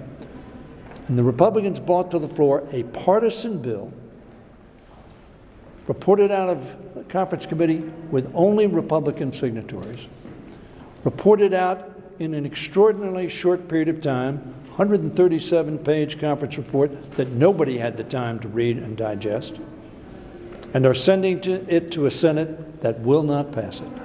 So not only do we leave Washington this night having failed to pass gun legislation which make our people safer, but we've also failed to pass effectively a bill which would start protecting them from the Zika crisis that confronts them. So on both fronts, our Republicans, who lead this House, who have the control of this House, have failed to serve the American people. How sad. Thank you very much. Mr. Leader, what's your expectation now? Will some Democrats try to stay? We're going to have a whip meeting tomorrow at 10 o'clock. And, but I think that what John Lewis has said is correct. We've crossed one bridge. We've energized our caucus. We've energized the American people. You see the people filling the galleries today. And this fight will continue. But has there been any discussion about, with the Sergeant at Arms at the Speaker's office, say, look, this is what we want to do. We all understand what the general rules are here, but has that discussion been made between some of your advocates and then the powers that be? I haven't had any further discussions. We intend to keep up this fight. But what's the expectation? I mean, Mr. Crowley said you expect they might shut off the air. I mean, do you really expect that, or do you think this is going to... They're not going to shut down this building from the House of Representatives members, period. Will your members stay on the floor, though? Well, let me tell you, I think there are going to be some people who will continue to want to make their points tomorrow. We're going to discuss this. But again, let me repeat what John Lewis just said. We've crossed the bridge. We've raised consciousness. We've made a fight. The fight is not over. We will continue to make the fight. Will it look like a sit-in in July when you come back, or are you going to stage the next round of this, or when you say the fight, does it look like it isn't? Well, you can bet your sweet life when the House goes back into session, this fight will be continued. Will it be a sit-in now again? We could use many different tactics or techniques. We have not explored all of the necessary ingredients in keeping with the philosophy and the discipline of nonviolence. We will not be silent. We will not be silent. But this action is basically over for now, isn't it? The Republicans shut down the People's House. The Republicans are leaving town after working here for approximately 6 hours this week with unfinished business of the American people. The American people should not be happy about that. I don't think they will be happy about that. And the fight will continue. Thank you very much. Thank you. Thank you very much.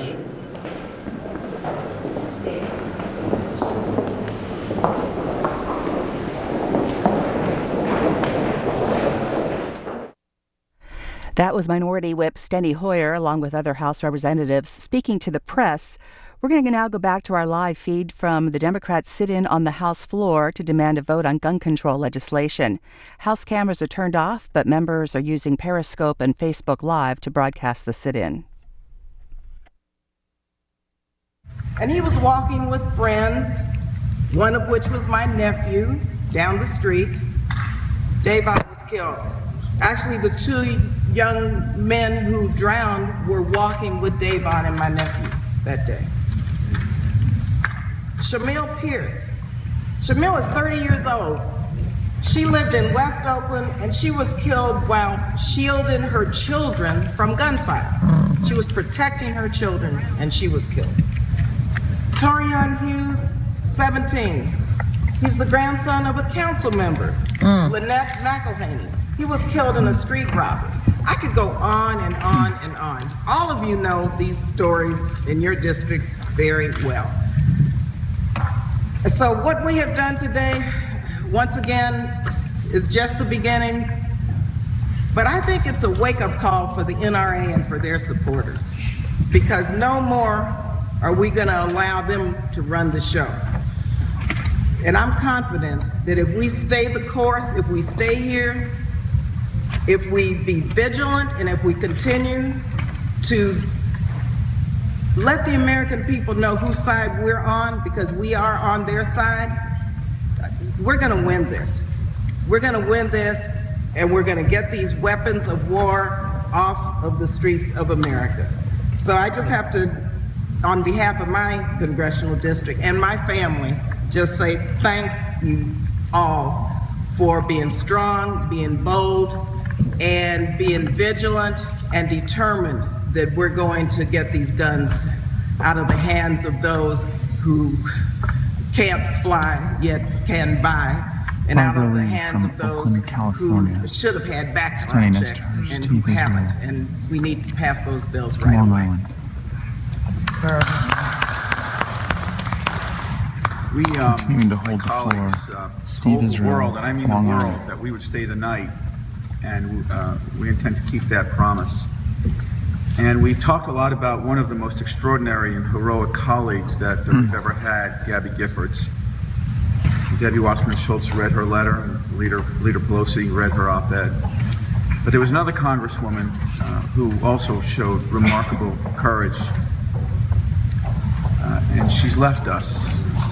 And that was former Congresswoman Carolyn McCarthy. She was a nurse, a Republican nurse on Long Island who wasn't involved in politics. And many of you remember her. One day, her husband and her son were returning home on the Long Island Railroad. Her husband never made it home. Her son didn't make it home, he made it to a hospital. They were slaughtered with dozens of other Long Islanders on the Long Island Railroad. And Carolyn McCarthy, a nurse, decided that she was going to try and do something about it. And she ran for Congress. She was a Republican. She realized that the Republicans were going to do nothing to stop the tragedy that befell her family from befalling other families. And so she became a Democrat, and she ran for Congress, and she served here with distinction. And she promised that she would serve for as long as she could to try and get some sensible gun safety legislation passed. Well, as many of you know, she fell ill 2 years ago. And she had to she struggled with the decision and finally made the decision that she would not run for re-election. And many of us talked to Carolyn McCarthy, and she said that her deepest regret was that she wasn't able to stay here long enough to pass some meaningful gun safety measure. Today, Carolyn McCarthy would be very proud of what you have done. Today, she would realize that we're probably closer than we've ever been to passing. Not everything we want to pass, but at least some common sense measure, like no fly, no buy. And so I know those of us who served with Carolyn want her to know that this fight was for her and her son, who's still alive and still struggles with his wounds. And I'll just say one other thing, and then yield to Mr. Deutsch. These Republicans, they did cut and run, and they cut and run in the dark of night. And they're all going to go to the airport tomorrow, and they're going to get on those TSA lines, and they're going to be protected. Because there's going to be a TSA agent who's going to look at their boarding pass and make sure that it's okay for they and their fellow passengers to get on a plane. So those members of Congress who left this floor, cut and run in the dark of night, those Republicans, they get protected. But they're not willing to protect their own constituents from somebody who may be a terrorist and may be on that list and wants to get a gun. And if that's not the height of cruel hypocrisy, I do not know what is. We're going to keep up this fight for as long as we can, for as long as we need to make sure that every one of our citizens is safe. And I am just so proud to be with you tonight and to be a Democrat tonight. I'll yield to Mr. Deutsch. Thank you.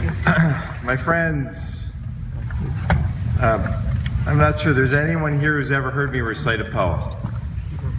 Lord knows I've never done it on the floor of the House. But it seems so appropriate to read this poem now. It's by Rudyard Kipling. It's called If. If you can keep your head when all about you are losing theirs and blaming it on you.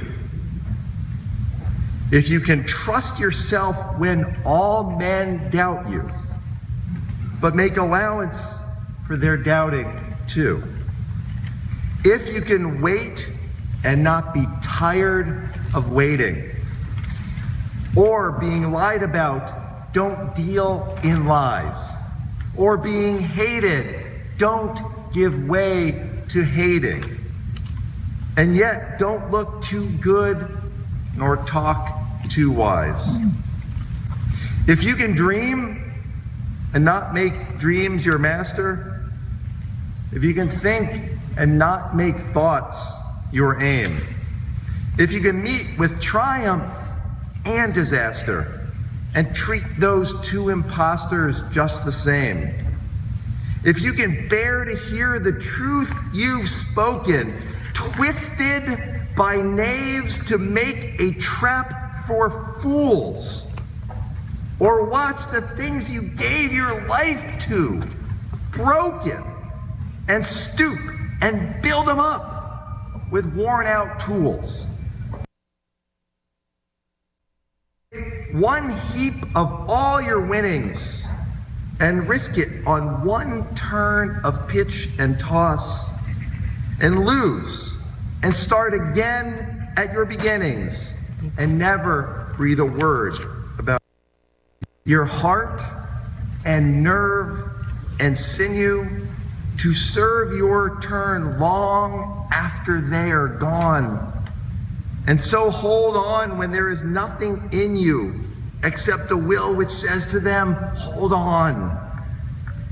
If you can talk with crowds and keep your virtue, or walk with kings nor lose the common touch, if neither foes nor loving friends can hurt you, if all men count with you but none too much, if you can fill the unforgiving minute with 60 seconds worth of distance run, yours is the earth and everything that's in it, and which is more, you'll be a man, my son.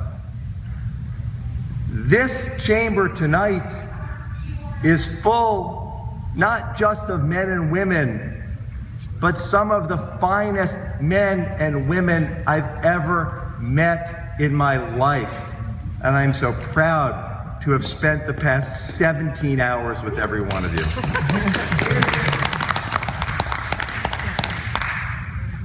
And we're not finished yet. We have more hours to go. I called Carolyn McCarthy today. I wanted her to know what we were doing. And I didn't catch her. She wasn't home, but I left the message on the phone and told her that we were standing up for the issue that she cared most about and dedicated her life towards changing. And I feel that she and so many Americans were inspired by what we did tonight. My phone was ringing off the hook all day long, thanking the Democrats for finally standing up, for being determined, for making a difference. And I can tell you that I think we truly did make a difference. It's the first time that the GOP totally changed their plans, their schedule, turned themselves upside down, and adjourned 2 days early, because they would rather cut and leave than stay here and listen to all of us raising the injustice to the American people, the insanity of not passing sensible, fair gun safety laws that preserve the Second Amendment. And when you look at America, we are unique among countries in terms of the massive carnage and gun violence that happens in our country. Someone called from London and they said, we don't have that problem because we have sensible gun safety laws. Of course, they've had their own tragedies. But when you see that more people have died in American wars since 1968, more people have died from gun violence since 1968 than all of the people that died for our country in wars. How insane is that we're not taking these common sense, no buy, no fly, comprehensive background checks? These are reasonable, and I would say moderate, extremely moderate positions that in no way infringe on the Second Amendment. And I feel that in every movement there's a turning point. And I felt with every mass murder that was the turning point. After Gabby was shot, surely everybody in Congress will be so outraged they will do something. But they didn't. In Columbine, when the innocent children were mowed down in their school and their teachers, I thought that would be the turning point. The mowing, you can't even go to a movie theater without people being murdered. And with Orlando, I thought that would be the turning point. Surely we would act. 100 people shot in a very short time, 50 of them dead. And that day, spontaneously, New Yorkers all went to Stonewall, the beginning, the site of the Stonewall Rebellion, the modern movement for gay rights in our country. And 15,000 people went to Stonewall to show their outrage and determination to make something happen. And I went there too, and I was thinking, this will be the turning point, like Stonewall. And I'm proud that in New York, two of the turning points in important civil rights movements started in New York, in Seneca Falls for the women's rights movement, at Stonewall for the gay rights and human rights movement. But I truly believe that the turning point is right here on the floor of Congress with the great Democratic Party that stood so strongly together in solidarity with the victims, with the families, what's right. And I feel that we have been that turning point. And I have never been more proud to be a Democrat, to be part of this unity that is working for the right things.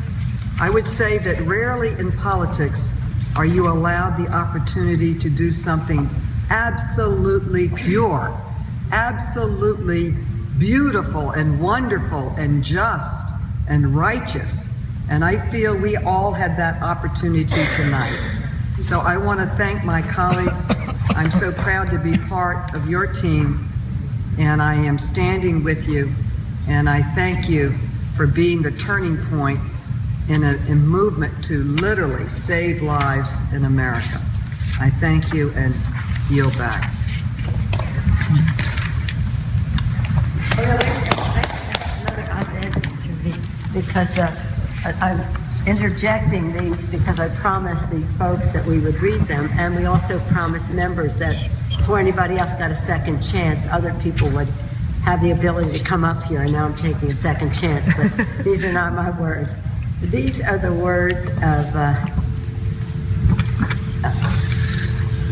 Mark Morial, the CEO of the National Urban League.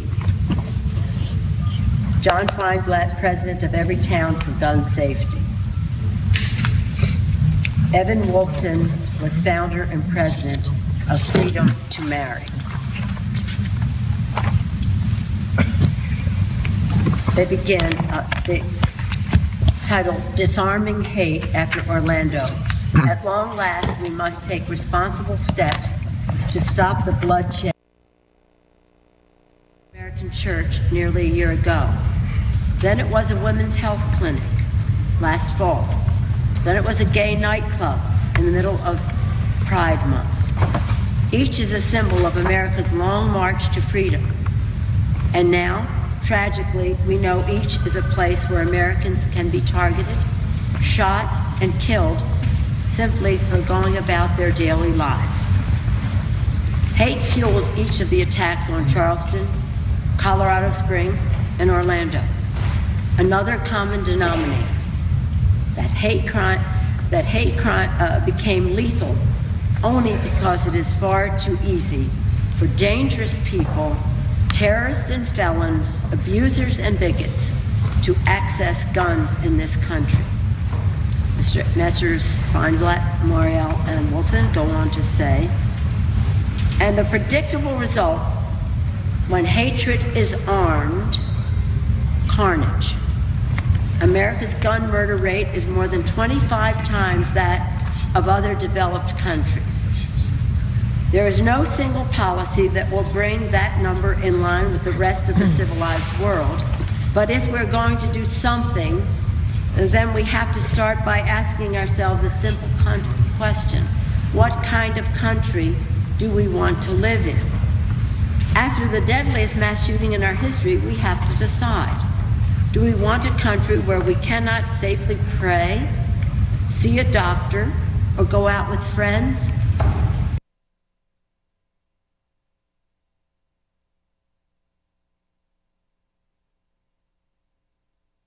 Most basic rights to life and liberty under attack. The gentleman go on to say, of course, there is no guarantee against the next attack. Requiring background checks on all gun sales, though, would be the most immediate effective way to keep guns out of dangerous hands. The U.S. Senate tried to enact background checks after the 2012 murder shootings in Newtown, but NRA lobbyists and their allies in Congress blocked background checks then, and they continue to block them now. For the gun lobby and its allies, the answer to gun violence is not a stronger, smarter policy. Their answer is always more guns. So they push for guns everywhere, in our churches, schools, airports, bars, and restaurants. They push for guns for everyone, including terror suspects. And they do it despite the warnings of law enforcement who know best how to safeguard the public, and is not with armed vigilantes. That is the gun lobby's vision of America.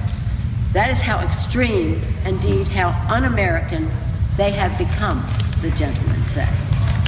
Consider the so-called terror gap, which Congress, at the behest of the NRA's lobby machine, refuses to close.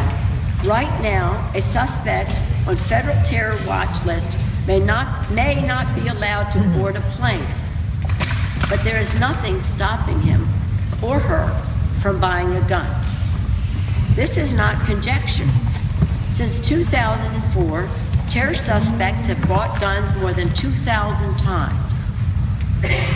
The 2009 Fort Hood shooter passed a background check, bought a gun, and shot 45 people, even as he was under FBI investigation for links to terrorism. The Orlando shooter was twice placed on a terror watch list in the last few years. He was investigated by the FBI as a terror suspect and had a history of making violent, bigoted threats. Proposed terror gap legislation could have given law enforcement the discretion to block a gun sale to him. Authorities could have flagged his attempted purchase, reviewed his file, and looked into his recent threats. They could have determined he posed a terrorist threat and denied the gun sale. And yet, the legislation to give the government that authority hasn't moved. There is a glaring weakness in our national defense. There is bipartisan support in Congress for shoring it up, and yet the gun lobby continues to play politics. After the deadliest terror attack since 9/11, we should not let the gun lobby get away with the same old games. Lives are at stake, and to sit idly by while white political extremists put us at risk is unacceptable. The American people are united in mourning, in anger, and in deep gratitude for the police and first responders who rushed into danger and saved lives Sunday morning. We are united too, the gentlemen say, Mr. Feinblatt, Mr. Morial, and Mr. Wolfson say, we are united too in the conviction that those first responders and the people they serve, we the people, all deserve better. It is insane that we live in a country when terror suspects and criminals, including those convicted of hate crimes, can easily buy guns. It is intolerable that in our country, armed hatred is now the new normal. And it is unacceptable that our lawmakers protect and promote the gun lobby's vision over our own lives and liberties. Each of us condemns violence in all forms. Together, we are also calling for action from those policymakers who, falsely and for far too long, have excused terror, bloodshed, and lax gun laws at the cost of freedom. Again, Mr. Feinblatt is the president of Everytown for Gun Safety. Mark Morial is the CEO of the National Urban League. Mr. Wolfson was founder and president of Freedom to Marry. If we had a record, I would submit it for the record, but it is now on the public record. Yield to Mr. Byer. Good morning. Good morning. It's been good to thank all of you for staying here. I know how exhausted all of us are. And I particularly want to thank the many women here because it's cold in here. It's freezing. And I know Yes, that it's you're freezing. usually cold anyway. Miss Jackson Lee was smart enough to bring a blanket. It's a good thing. While we're talking guns, one of the great ironies and hypocrisies that I find again and again is that the NRA always says, we just want to keep guns out of the hands of criminals and the dangerously mentally ill. And we don't need any new gun laws. We just need to enforce the laws that are already on the books. My Virginia colleague, Bob Goodlatte, chairs the House Judiciary Committee. And after the recent tragedy in Roanoke where the deranged guy shot the reporter and the cameraman Bob was all over the newspaper saying, we don't need any new gun laws. We just need to enforce the laws that are already on the books. And let me quote him, paraphrase quote, the federal government does a terrible job at enforcing these federal gun laws. Well, if we looked a little deeper into this, we find that we have gutted the ATF. Right. There's at least 5 things we can do with the ATF right now without changing any new gun laws. Number 1, we can make the ATF director not subject to a Senate appointment. Since the Republicans did that in 2004, only one ATF director in 12 years has actually been confirmed by the U.S. Senate. When you take an organization and you leave it leaderless, with an ad hoc, with an acting director, they're never going to have the kind of enforcement that you want. Let's make the ATF director simply an appointee of the Attorney General, not subject to confirmation, and give it leadership. Number 2, let's repeal the TR amendments, going back to 2004 also, which restrict the use of trace data. Trace data is an incredibly important tool to be able to figure out which guns are used in crimes and to lead them back to the gun shops from which they were sold. Number 3, let's require annual inspections of every federally licensed gun shop in America. One of the amazing statistics, there are more federally certified gun shops in America than there are McDonald's. I think it's over 70,000. Number 4, let's make sure that if we're going to do annual inspections of each one of these gun shops, that we have the workforce to do it. Right now, the ATF is desperately shorthanded to do the job that they're assigned to do by federal law. And finally, Congress has restricted the ability of federal gun shops to keep inventories. And this is incredibly important. You have a big inventory, you miss 20 guns or 100 guns, no one knows because they're restricted from keeping those inventories. There's much that we can do right now that doesn't add a new level that just enforces existing law. But in keeping with the refusal to have a vote on no fly, no buy, refusal to have a vote on closing the background check loop, there is legislation before us that many of you have signed, the ATF Enforcement Act, that once again is not getting a hearing in House Judiciary, is not getting a markup, is not getting any play on the floor. So even the things they say, let's enforce the laws that exist, doesn't happen. There's so much more that we can do. And thank all of you for being part of this overnight and extended effort to make sure that we continue to demand what the American citizens want. Thank you. Thank you. Yield my good friend. Good morning.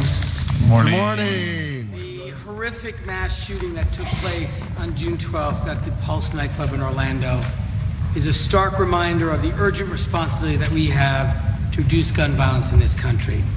The shooter in Orlando used an assault rifle that is virtually identical to the ones used by mass killers in San Bernardino, Umpqua Community College, Aurora, and Sandy Hook Elementary School. We had 2 proposals that were made, which were bipartisan, which are currently pending before the Congress. 2 very simple ideas, but which would be very effective in helping to protect our constituents from gun violence.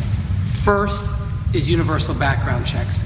Legislation to ensure that anytime someone buys a gun, they undergo a background check to be certain that they're not a criminal, a terrorist, a domestic abuser, or someone else who is prohibited from purchasing that firearm. And the second is to make sure that when an individual is determined to be so dangerous that they're denied the ability to get on an airplane, that they don't have the right to go into a gun store and buy as many guns as they want. And in fact, from 2004 to 2014, more than 2,000 suspected terrorists bought firearms legally in this country. And they're going to continue to do this unless we pass a law to stop them. And think about this, until 9/11, bombs were the weapons of choice for terrorists looking to harm America. But in the 15 years since then, 95% of terror deaths that took place in the United States resulted from gunfire. So we know that that is the greatest danger to the American people, terrorists in possession of a gun, and we have no prohibition against individuals who are on the terrorist watch list from buying as many guns as they want. We have voted 13 times, or tried to vote into a law, the no-fly, no-buy proposal that was offered.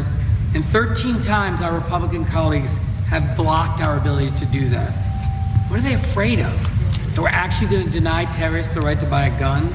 This is common sense. The American people cannot believe it is possible for someone that is on the terrorist watch list that has been determined to be so dangerous can go in and buy as many guns as he or she wants. This is a no-brainer. And we also know from all of the research that the background checks, when they are conducted, they work. On average, every day, background checks block 171 attempted purchases of firearms by felons, 48 attempted purchases by domestic abusers, and 19 attempted purchases by fugitives. So this is an effective way to make sure guns do not get into the hands of people who should not have them. And we have legislation to strengthen that and make sure we close all the loopholes so every sale of a gun is subjected to a background check. And our Republican colleagues won't take that bill up either. And so while we have spent the last almost 17 hours now on the floor of the House, literally on this floor and in this chamber, imploring our colleagues to take some action to respond to the carnage that is displayed in these photographs, the beautiful lives taken away. What they did, instead of engaging with us about these solutions or responding to these two very sensible pieces of legislation, is they adjourned. They left without ever taking these up. What a horrible message that is to the American people, that the kind of harm and heartache and grief that so many people have suffered in our country because of gun violence, that the Republican answer to that is, we'll see you in July. And so what I'd like to do is just take a moment.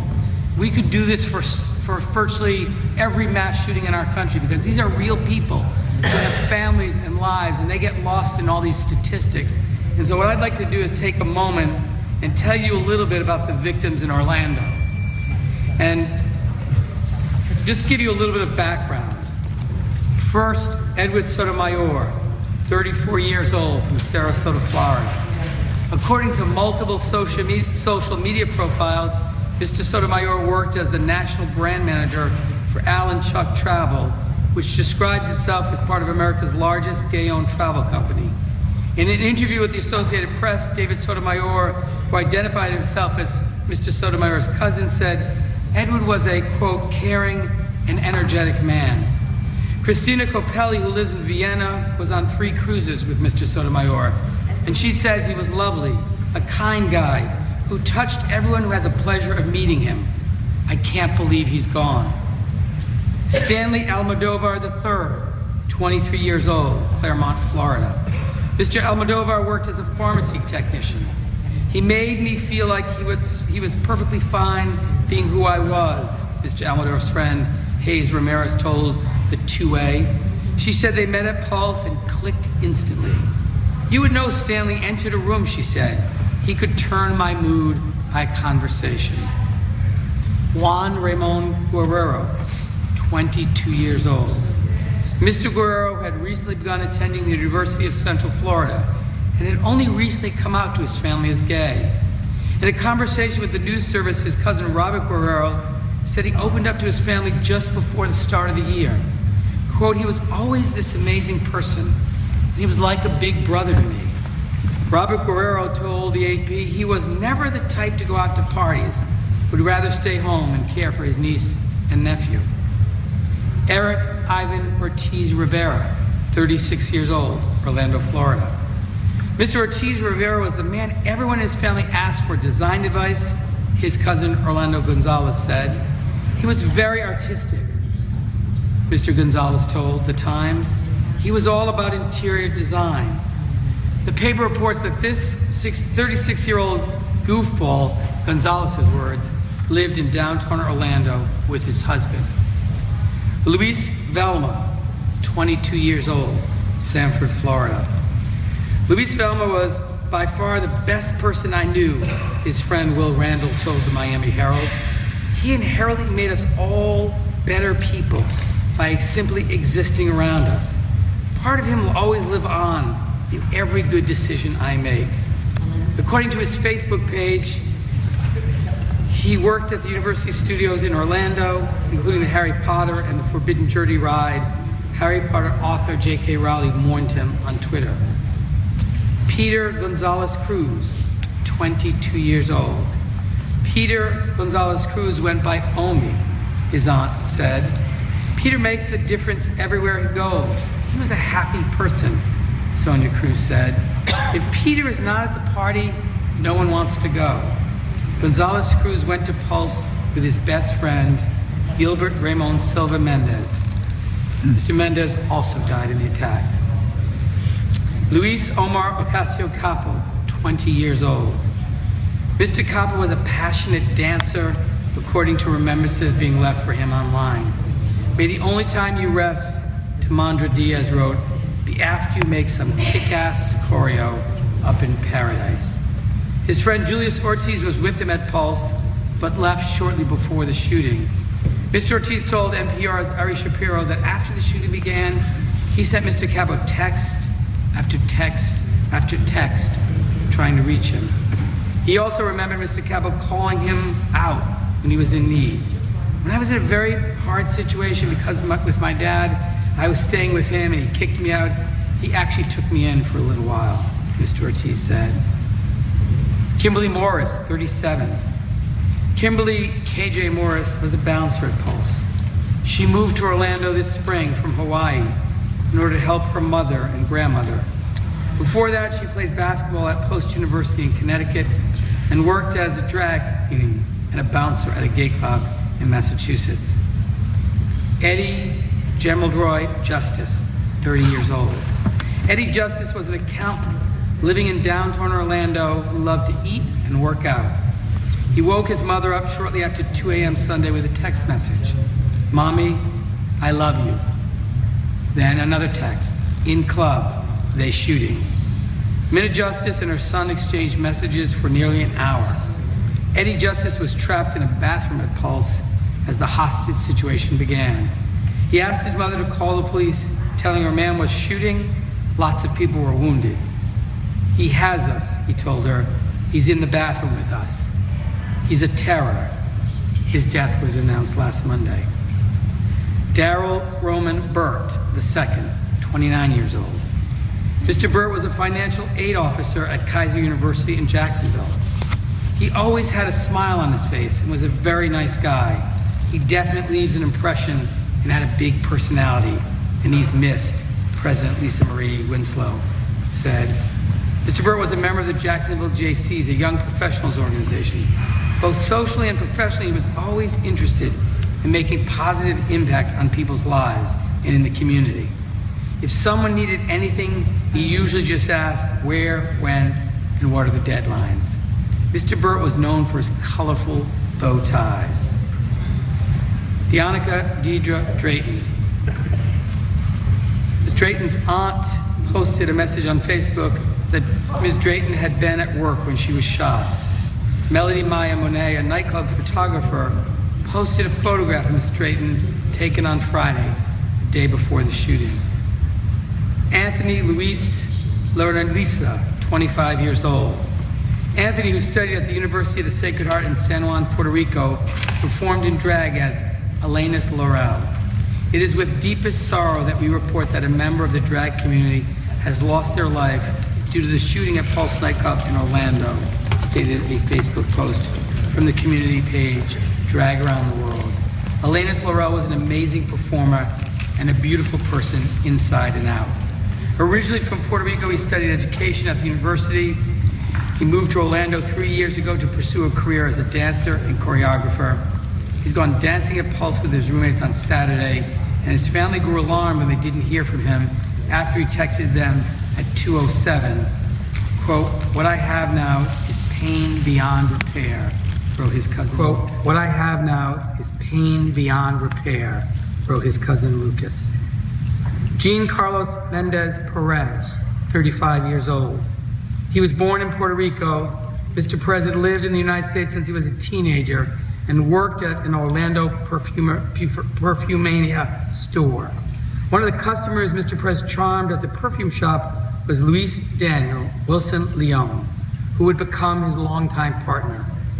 Both were killed in the attack at the Pulse nightclub.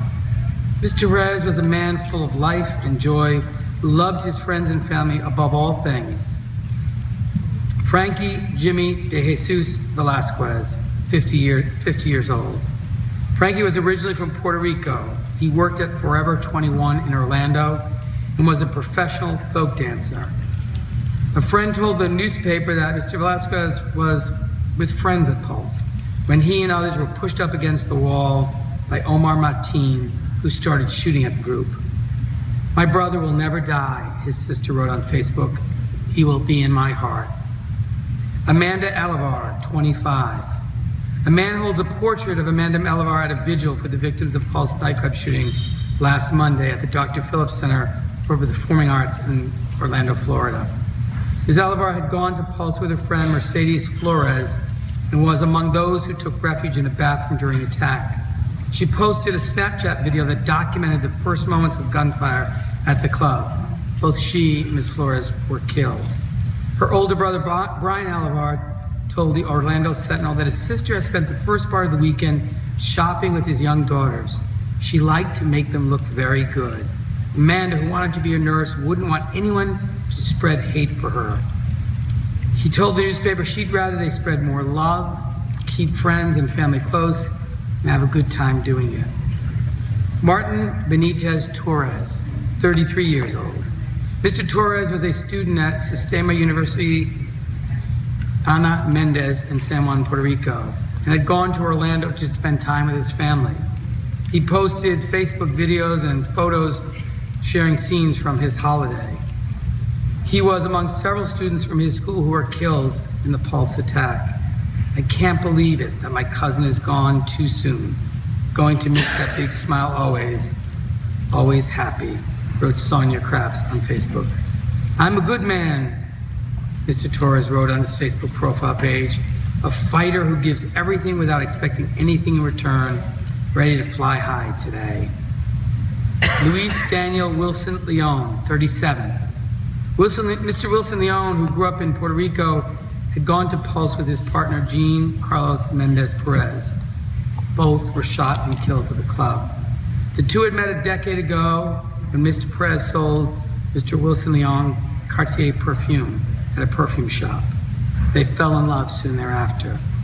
A friend in Pennsylvania, Daniel Cassiano, paid tribute to Mr. Wilson Leon on Facebook as, quote, "a wonderful young man, full of life, who endured countless days of bullying while growing up by cruel people, calling him all sorts of horrendous homophobic slurs.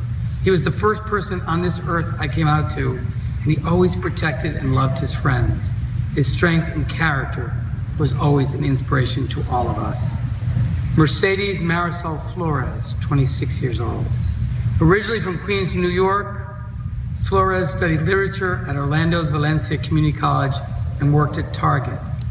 She'd gone to Pulse that evening with her friend Amanda Alivar. Both were killed in the attack.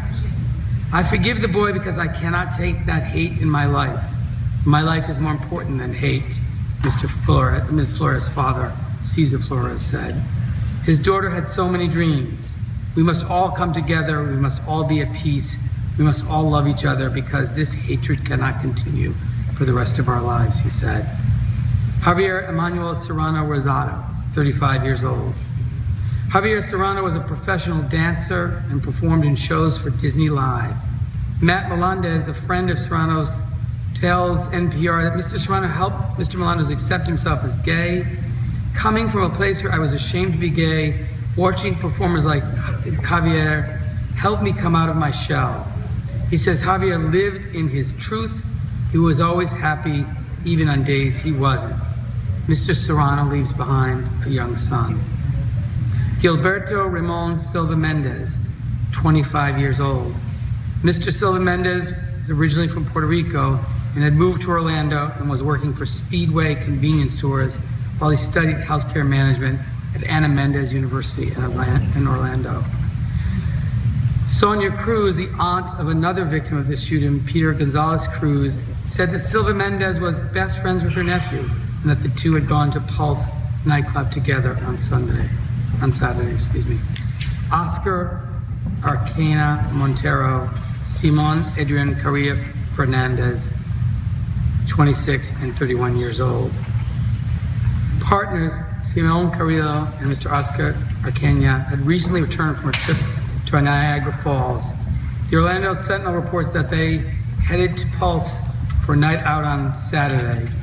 Both men died in the attack. According to a friend of both of these young men, Norquis Fernandez Valdez, the two had just purchased a home together. Another friend, Yamil Caraballo, who says he had known Arcano for 3 years, said that he was always happy and always willing to help others. He was a great man, and he loved the Lord with all his heart.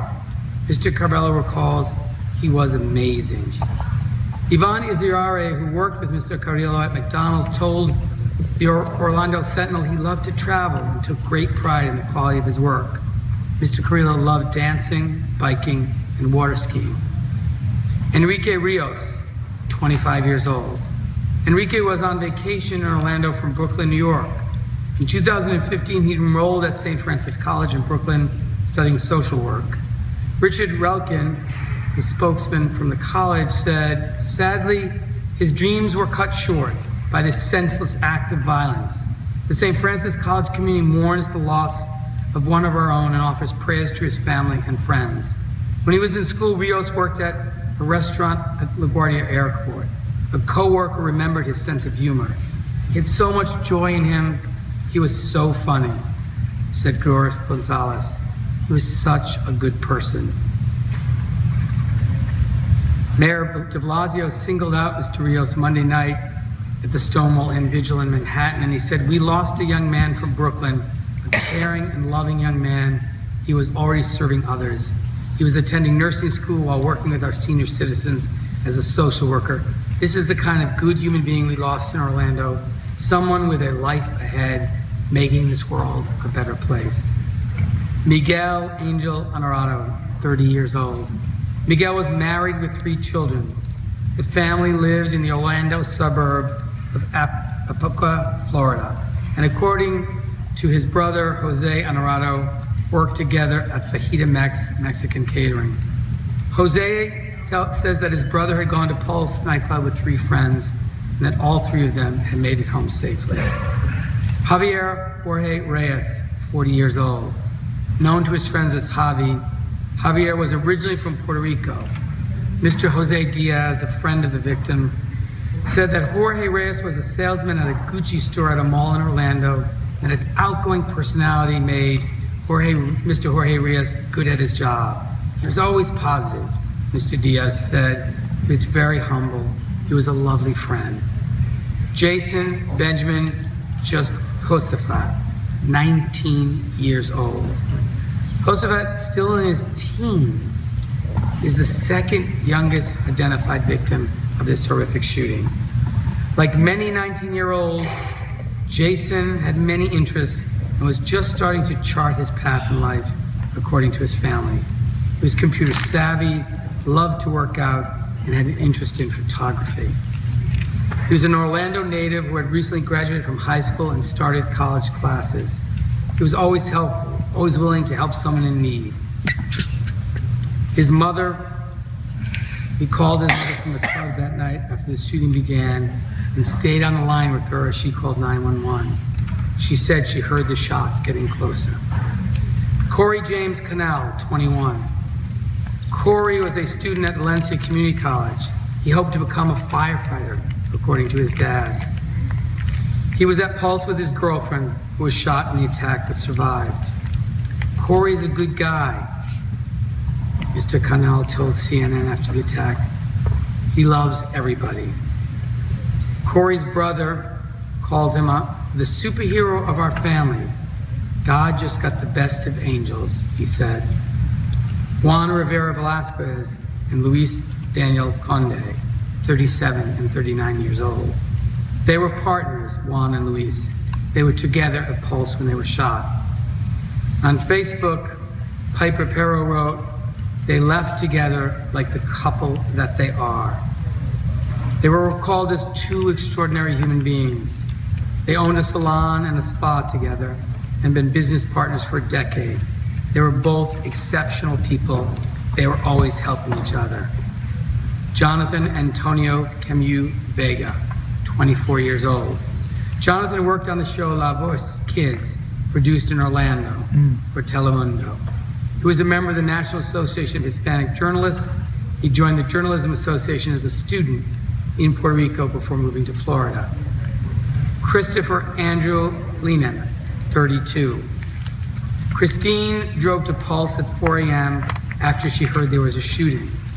The Associated Press reports her son, Christopher, had been at the club, and after the attack, his friends had posted online that they didn't know where he was. She stood on the street, sobbing, begging for word of her son. "These are nonsensical killings of our children," she said. "They're killing our babies." Christine's emotional appeal for news of her son was aired on television stations around the nation. She said she was proud of Christopher, saying he won a humanitarian award for founding the Gay Straight Alliance at his high school.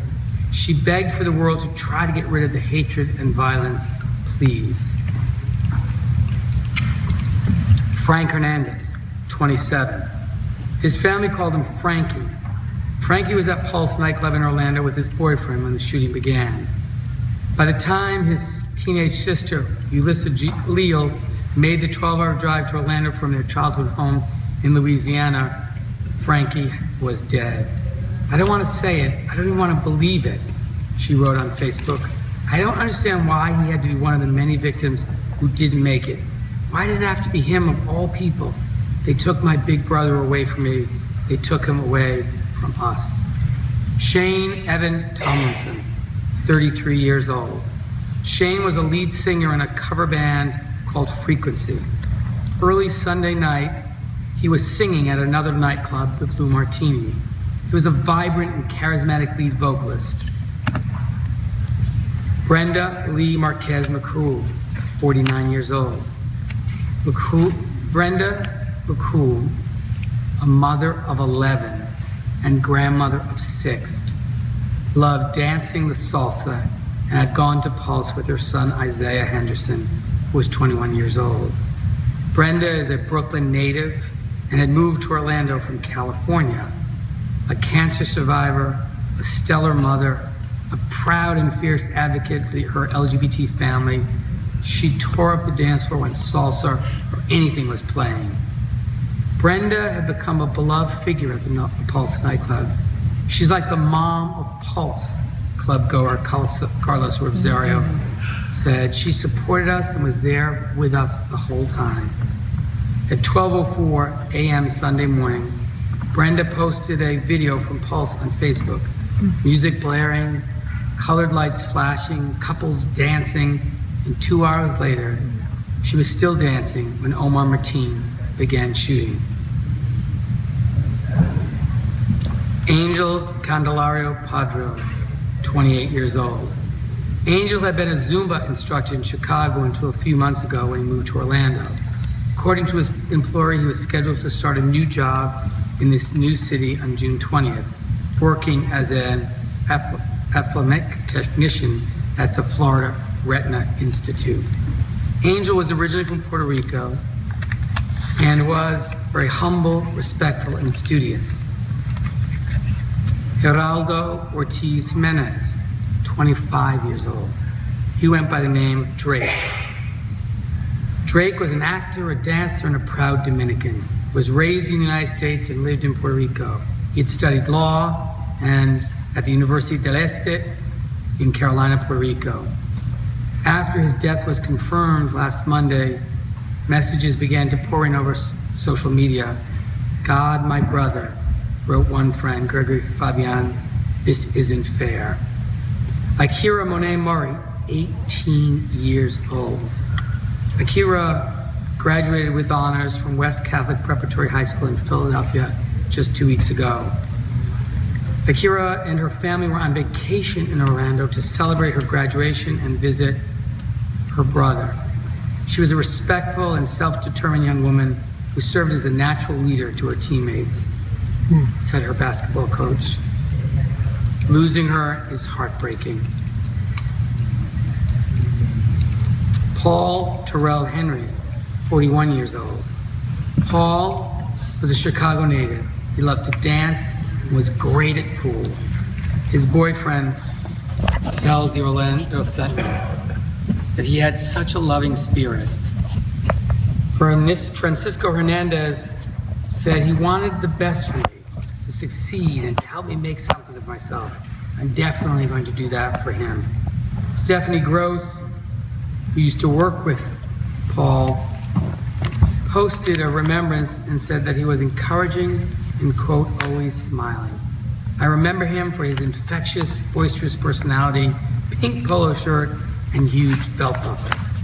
Paul had 2 children, and his daughter had recently graduated from high school. Antonio Davin Brown.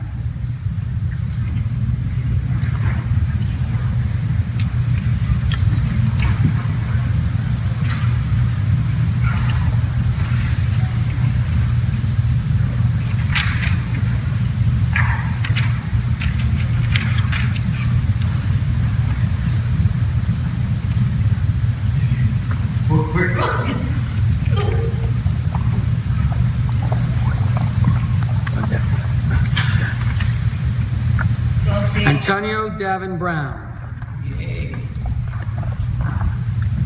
29 years old. For Antonio, work and military service were points of pride. Mr. Brown was a 2008 graduate of Florida A&M University and had been a member of ROTC during his time there. Mr. Brown was a captain in the Army Reserves when he died. Lieutenant Colonel Kelvin Scott, who taught Mr. Brown in ROTC, described him as upbeat and a hard worker. He was a very positive person with a very good sense of humor. He was willing to work very hard to earn his commission. Mr. Brown worked at Lowe's as a human resources manager. The company praised Mr. Brown's military record, which included a tour of duty in Kuwait. Darrell Roman Burt II. Darrell was a financial aid officer at Kaiser University, who was personable and socially and easygoing. Both socially and professionally, was always interested in making a positive impact on people's lives and in the community.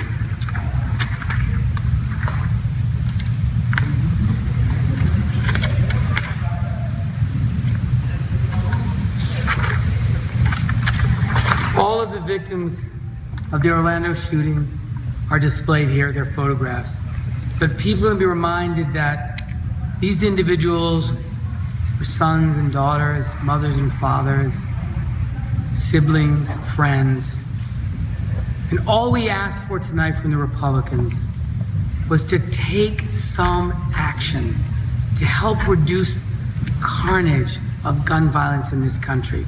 This is only the most recent and the most horrific mass shooting in the history of our country. And even this wasn't enough to keep our colleagues in Washington, in this chamber, to take up these 2 common sense proposals. One, to make sure that there is a background check done every time a gun is sold, and 2, to make sure we keep guns out of the hands of terrorists. And we will continue as Democrats to advocate for common sense gun safety legislation, to do all that we can to keep the American people safe from gun violence, and to press our Republican colleagues to do their job and take up these bills so that together we can work to make the American people safe. And with that, I yield back. Good job, David.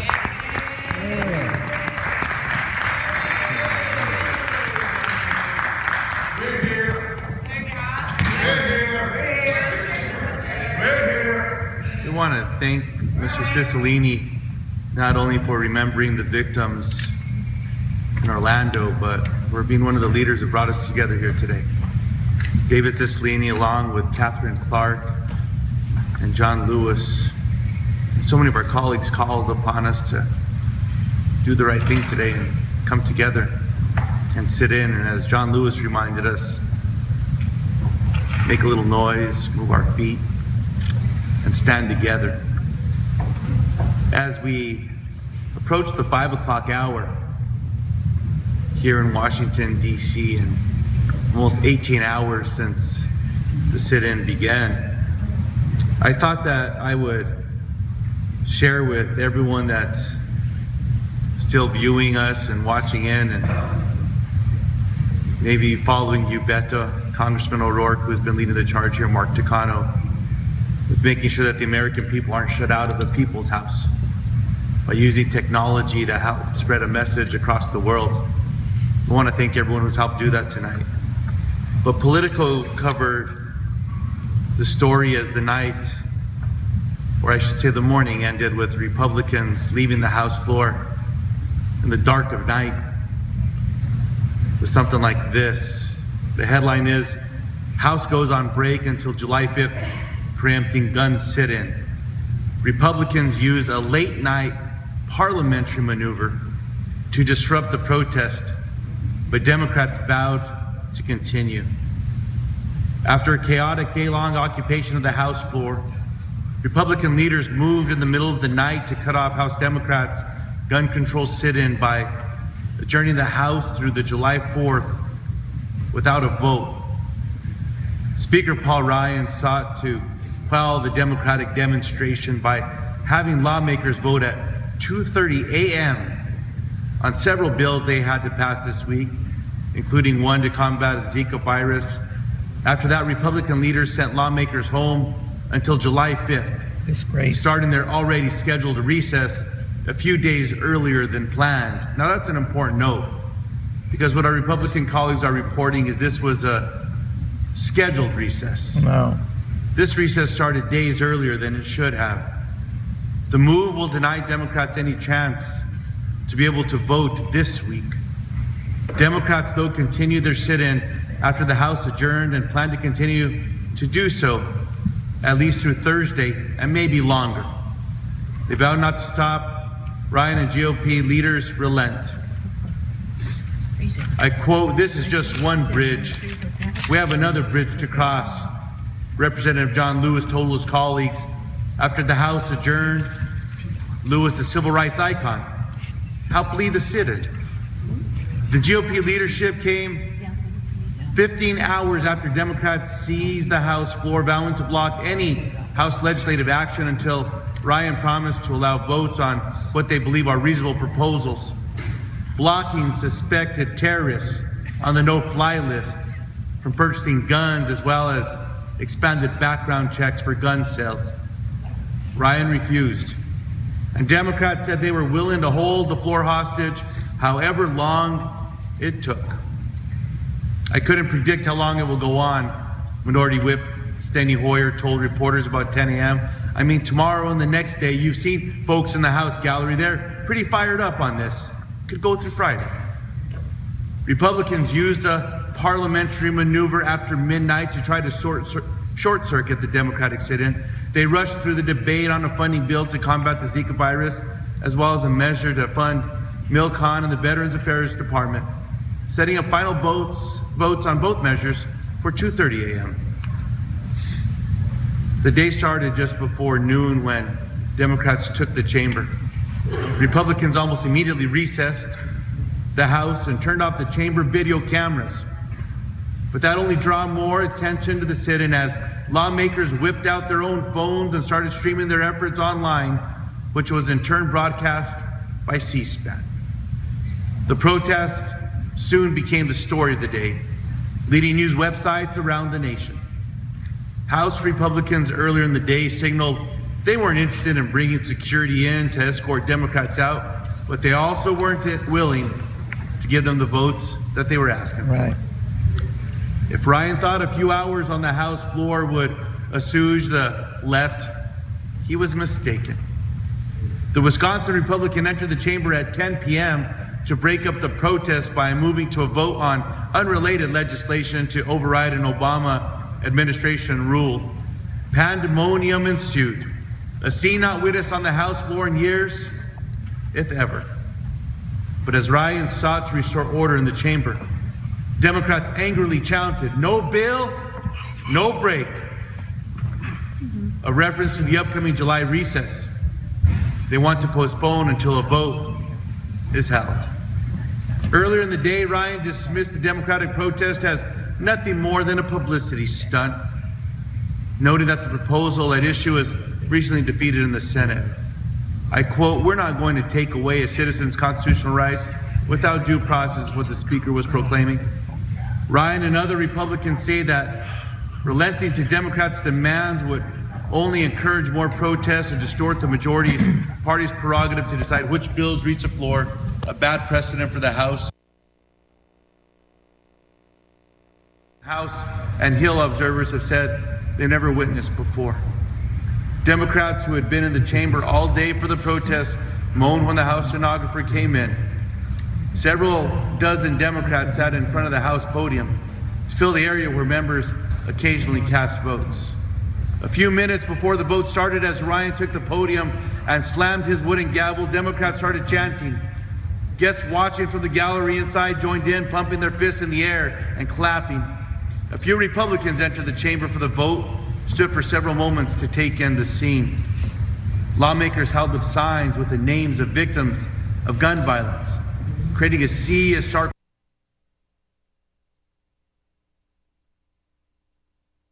Other members held pictures of victims and signs that said, "Disarm hate," printed on a rainbow background. Just before the vote, Gwen Moore recited a poem on the floor about gun violence.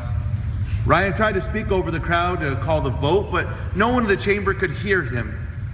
Police quieted the public sitting in the gallery in accordance with House rules that bars observers from cheering, but Democratic shouts still drowned out Ryan.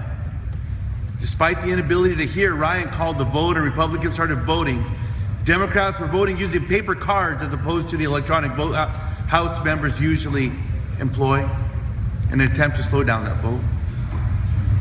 Republicans mostly kept to their side of the room while standing to watch while others sat and chanted amongst themselves.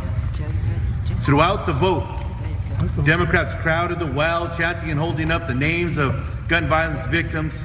"Give them a vote," Democrats shouted, shaking their papers with the victim names in the air.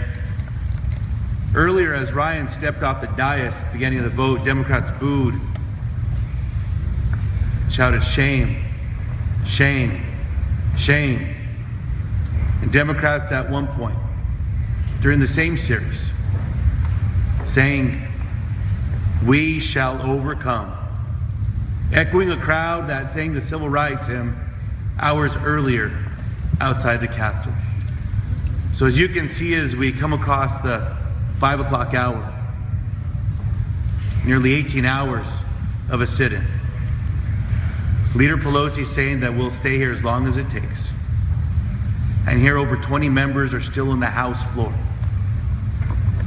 Congressman O'Rourke and Mark Takano are still streaming the words that we're sharing with the American people. Today was a proud day for us to stand together to do what's right for the American people. And I just want to tell my colleagues, thank you. Thank you for standing strong. Thank you for coming together. And thank you for doing the right thing to bring a voice to the voiceless all across America. I yield back.